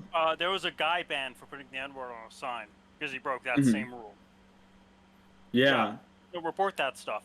Okay, I real don't quick, know. Maybe it was. okay, everyone please stop But talking this for a is- second. I'm gonna like slowly start wrapping this up just because like one, it's been a Yeah, while, and two, we're kind of getting Yes. so far off track, and it's not like Okay, I'll get us on track. Okay, I'll finish. Yeah, I guess we talk can about the finish up on Olympics. Paris War. I'll speak. I haven't spoken, I suppose. And Ian, I give you the permission to interject. There you go. So okay, Craftopia. All the refugees come over here to Canada because their base got killed. So they're all coming over here, and then they're not very happy, especially that dreaded creeper fellow. He's like, "I'm gonna kill all the Polarians. I'll get diamonds on them." But I didn't let that happen. So I go in and I'm like, okay, we gotta go attack Polaris because they've got the hillside gooners and it's kind of a disaster. We gotta stabilize the place. I believe it was when I showed up is when you made the final decision. Yes. We separated into came in three You are groups. you are glad I wasn't there because I had a plan to attack Canada. I was like, Yeah, I mean you did attack anyway. Canada and then you died. All of them died. no, all no, those I wasn't Polarians there. died. Yeah, you weren't there, but I don't know. That Volumina was there, and all the rest of the guards.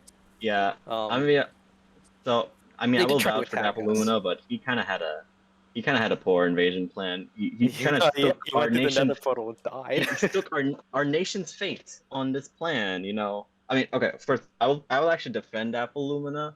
He was actually kind of a reasonable guy. He kind of helped me in like some sensitive moments when I was in my civ. He never vied for power. Honestly, he didn't have to vie for power. I was just at work that session, so he was like, "All right, I'm gonna take charge since Fluffy's not online." It's like, okay, easiest takeover ever. So, he invaded Canada because Canada was gonna invade us. We heard about that. We had a spy in there, and A spy. and his plan was really just take all the dogs in our nation, take a couple of guys. It looked like around only 50% of our military force, and just kind of just start smacking people in Canada. I'm just like, since Canada outpowered us, that was not going to work. So, I had lost my investment at the moment, but my plan for Canada was, since bombing buildings is kind of a war crime, we're not going to do that. But what we can do is that we could place TNT outside the Civ so that we could set that off. Thank you, Ian. Have all the Canadians be like, what the heck was that? Go over there. Some people stay behind, and then attack in that moment. All right. So while they're like confused and split, So that Okay. that would have been my plan. Yeah, I'll get back on. Not to be too rude. I just want to make sure that the story's finished. No, of course. Go ahead. before Go ahead. Crazy. Polaris invaded with like 5 guys, not the burger chain. Go in. They try to kill us. We had like 12 people, and we also had like a lot of guard levels. So we kind of kicked their ass. And then we go to Polaris, and then I'm like, oh, I spy an opportunity. I could make them a part of the Empire. I believe Skibbity Worker Union. But we go in, we kill Polaris because I made sure I split us into 3 groups. One would kill the terrorists. The second one would make sure the civilians were like not in the way of combat, and the third would target the guardsmen's beds. Those were the 3 pillars because I didn't want to just go in and kill random people. Unlike Polaris with Craftopia, but anyways, we go in, we do that. I put Padded Breeze temporarily on like the throne. That works out a little bit, and then he kind of fumbled the bag and then turn, and like do democratic elections or whatever. But he did his thing, and then I think Polaris was fine after that. Yeah, well, I mean, the choice for the interim leader of Polaris was highly questionable. The Monkey King, apparently, I mean, he was indiscriminatory. Earlier, he came to Polaris and was kissing everybody, and our female members did not appreciate that. So when he was put as the interim leader, that made the civilian base kind of like go like, hold on. Nobody else wanted to rule. Nobody else spoke up. So I was like, well, okay. I mean, You gave it to the first guy who offered it. yeah, basically. No. He was like, I'll do it. I'm like, okay, well, sure. You seem competent enough. And he was. You should have been there when Soft Soul was trying to hand off leadership like any of like the 5 times. Oh, yeah, I did try to hand off leadership, especially near the end. And I managed to successfully, but I was literally hunted down by my people because they wouldn't let me retire. I was I'm hunted. just saying, I was like, actually hunted. Polaris was annexed, and I'm grateful for you for not making it like the Versailles Treaty and like asking for slavery or resources from our nation. But okay. Yes, no, we're kill saying you. this. I don't mind the respawn. We were saying. We were saying this might end up as like Germany after World War One, where they lost and became like had to Yeah, agree not- to a treaty.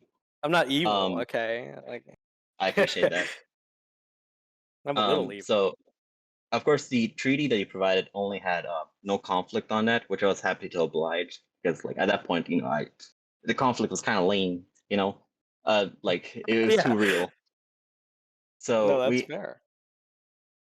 of course, you also wanted an election for Polaris. So we Oh, I held an didn't want that. I election. have no idea who. I think that was Padded Breeze. I didn't really care who was in charge. Oh, okay. Well, it was on a treaty. So we did held an election. Yeah, It was vaguely I remember. yeah. So it was between me, Padded Breeze, the Monkey King, and one of our miners named Frosted Seer. It was the NYC election. Yeah, it was the Allen election. And I'm just saying, because the Monkey King went around smooching people, he was literally Andrew Cuomo in that situation. Yeah, All right. I He's didn't literally actually have no idea about that. That was weird. It's an odd thing. Okay. I don't that is so odd, yes. But yeah, just in the election, I was actually in Canada at the time, and the guys from Polaris came over to Canada to bring me back for the election. So of course that's when I ended up becoming elected as leader. In a landslide, just saying. But yeah, that's how those events went. But yeah, and then we did the Olympics, and that's pretty much it. Yeah. Okay. I guess what I'm gonna end up Reveal, doing, I'm gonna end up talking about the Olympics with the other people with the next podcast because we are running out of time here. I don't want to go too far deep into it, but the Olympics were. Oh, like I suggested the Olympics. Yes. I mean, I guess for those who don't know, the Olympics was like the last possible session.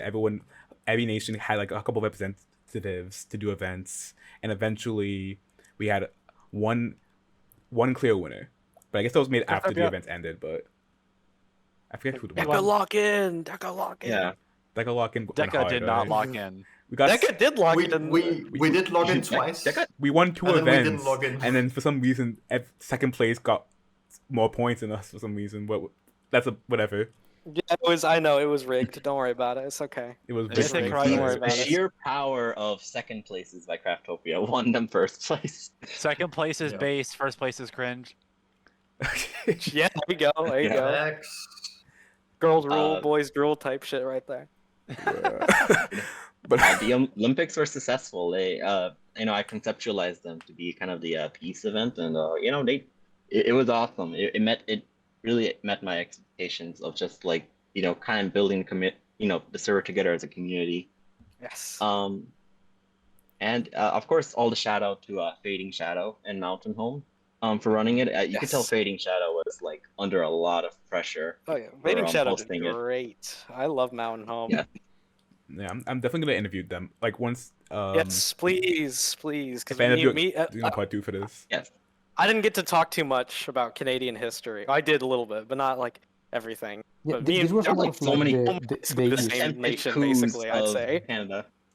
Yeah, there was the coups, but like I don't know. Well, Merchant's Tower, we kind of like, I don't know. I remember gifting them a dried gas to go like bribe Mountain Home specifically for them because they were in bad relations. And I don't know.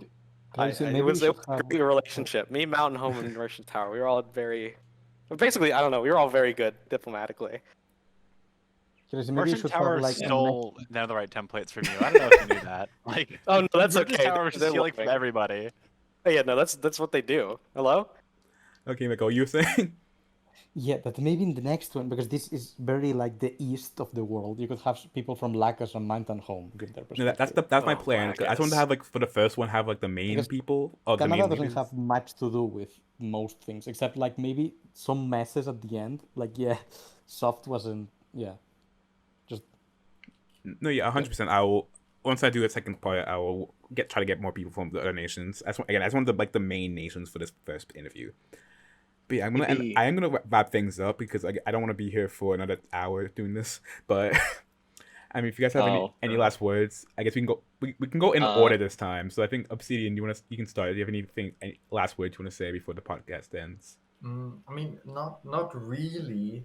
I mean, the only thing is that I think it's really cool that we got first place in Spleef with Enchanted Heart. Very impressive. So I had Diplomat gone first. And then I, who haven't done any PvP before that, like really, I hadn't trained it in a few years. I got somehow first in the PvP tournament, which doesn't make sense. And I think the only reason that happened was because that nobody else realized that the shields didn't get disabled with axes because of how the devs had like created guardsmen. So they didn't realize, and I was just the only one who wasn't trying to disable the shield. So that was pretty funny. It's all about brains, not brawn, but okay. Yeah, apparently, I don't know, man. I shouldn't have won. Oh yeah, I didn't do this. You know what, Miguel? I'm not gonna worry about that right now. I didn't do the rating of the. Actually, I guess we can do it now. I was actually going to say, as part of my final words, I was going to say, we never did that this time, but I wanted to give my answer for it. I never got to do it for last time for Trial 2, because I wasn't important enough, just barely. I will say the last one was 4, this one was 5. It is still one of the best gaming experiences I've had in a long time.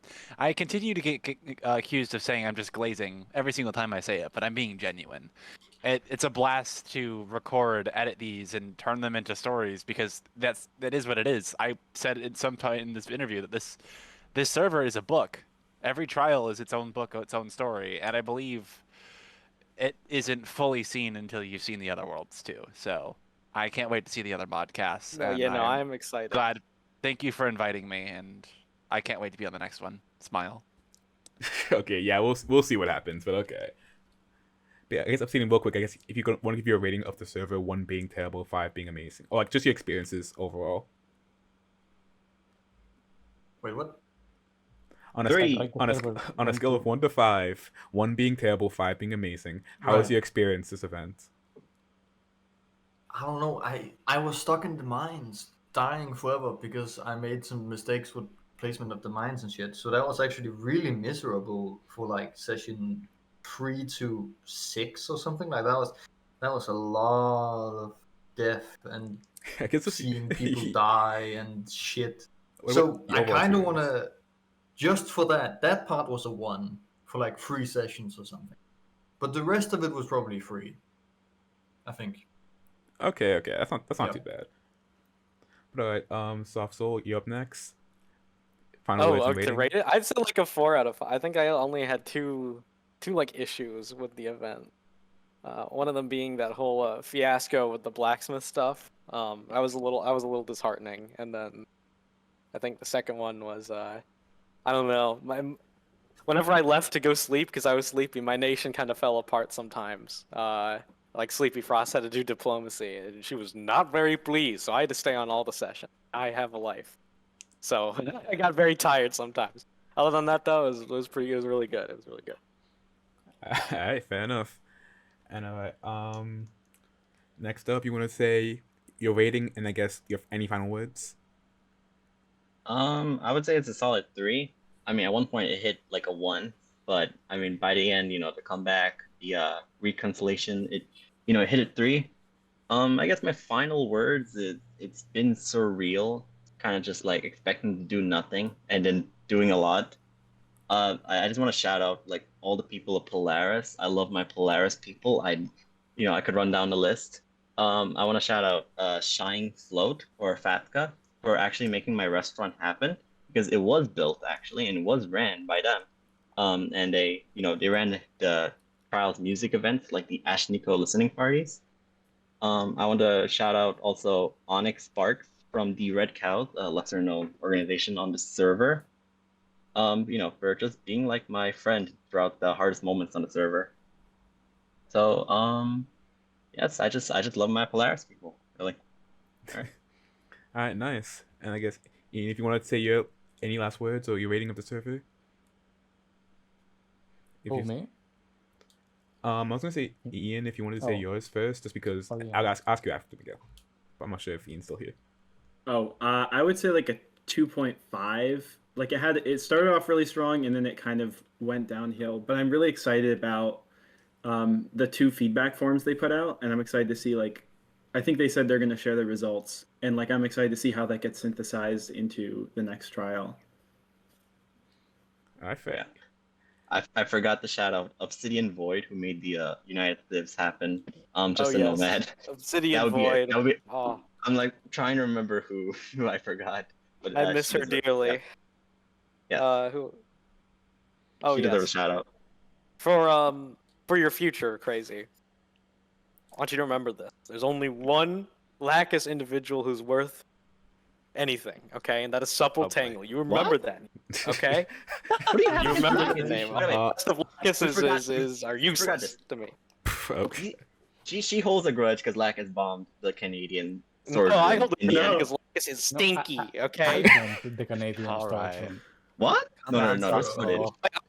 I ordered McCall to bomb the Canadian storage, but that's the story for Yeah, Yeah, that another wasn't time. Lakers. Oh. Yeah, that wasn't like It that was was me an trying to go inside to war job, with Lakers. but yeah. That was interesting. Yeah, it was an inside job.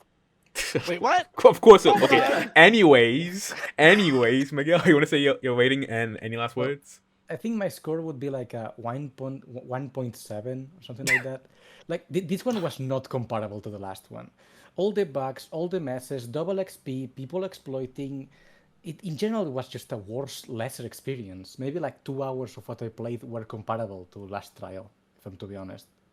Okay. This we was love World way 3. less enjoyable. The Honestly. It was fun. bandages. Okay, the Yeah, bandages were broken. like- I mean, the plugin was very broken this trial for 100%. There was a lot of Yeah. things. I mean, just the one very important thing to I'll leave off on is just the ability to punish players because Molten Dawn can attest to this. But after the United Civs, he was found guilty, and we couldn't punish him, so we just we didn't have any obsidian, so we're like, all right, just walked off and just talked about Oh, no. how we could not punish people on the server. No, yeah, I think you should have at least like level reset him. Like that's the base thing you could do, right? I was just like, I don't care anymore. I know Molten Dawn is just pulling on a roll, so we just ended up walking together and talking. Yeah. Like after the UN, I just went to Polaris, logged off, and never logged back on. Yeah. I got bored, just straight up bored. Okay, well, with that, I think I'm going to end things. I want to thank, just real quick, thank you guys all for showing up. It was very Thank you for interesting. hosting us and dealing with our insults to the moderation team. No, Yeah, yeah. thanks for I the mean, invite. that is It's made out of love. course these days. And- We're gonna get you. Fair criticism. I mean, it's valid. Again, I want to make this the main thing is to like let people say what they want to say and like get their experience and stuff like that. I'll probably edit a tiny bit just for brevity's sake, but not. For, No, I that's won't. fair. I won't like delete anyone's words Yeah. or anything like that. 100%. Nice. We're allowing If it- democracy. It's better than what happened in Canada. Right. I just hope you get all of the thing about the emotions part in because I think that's probably one of the most important parts we talked about here. No, it I think we was. got with that.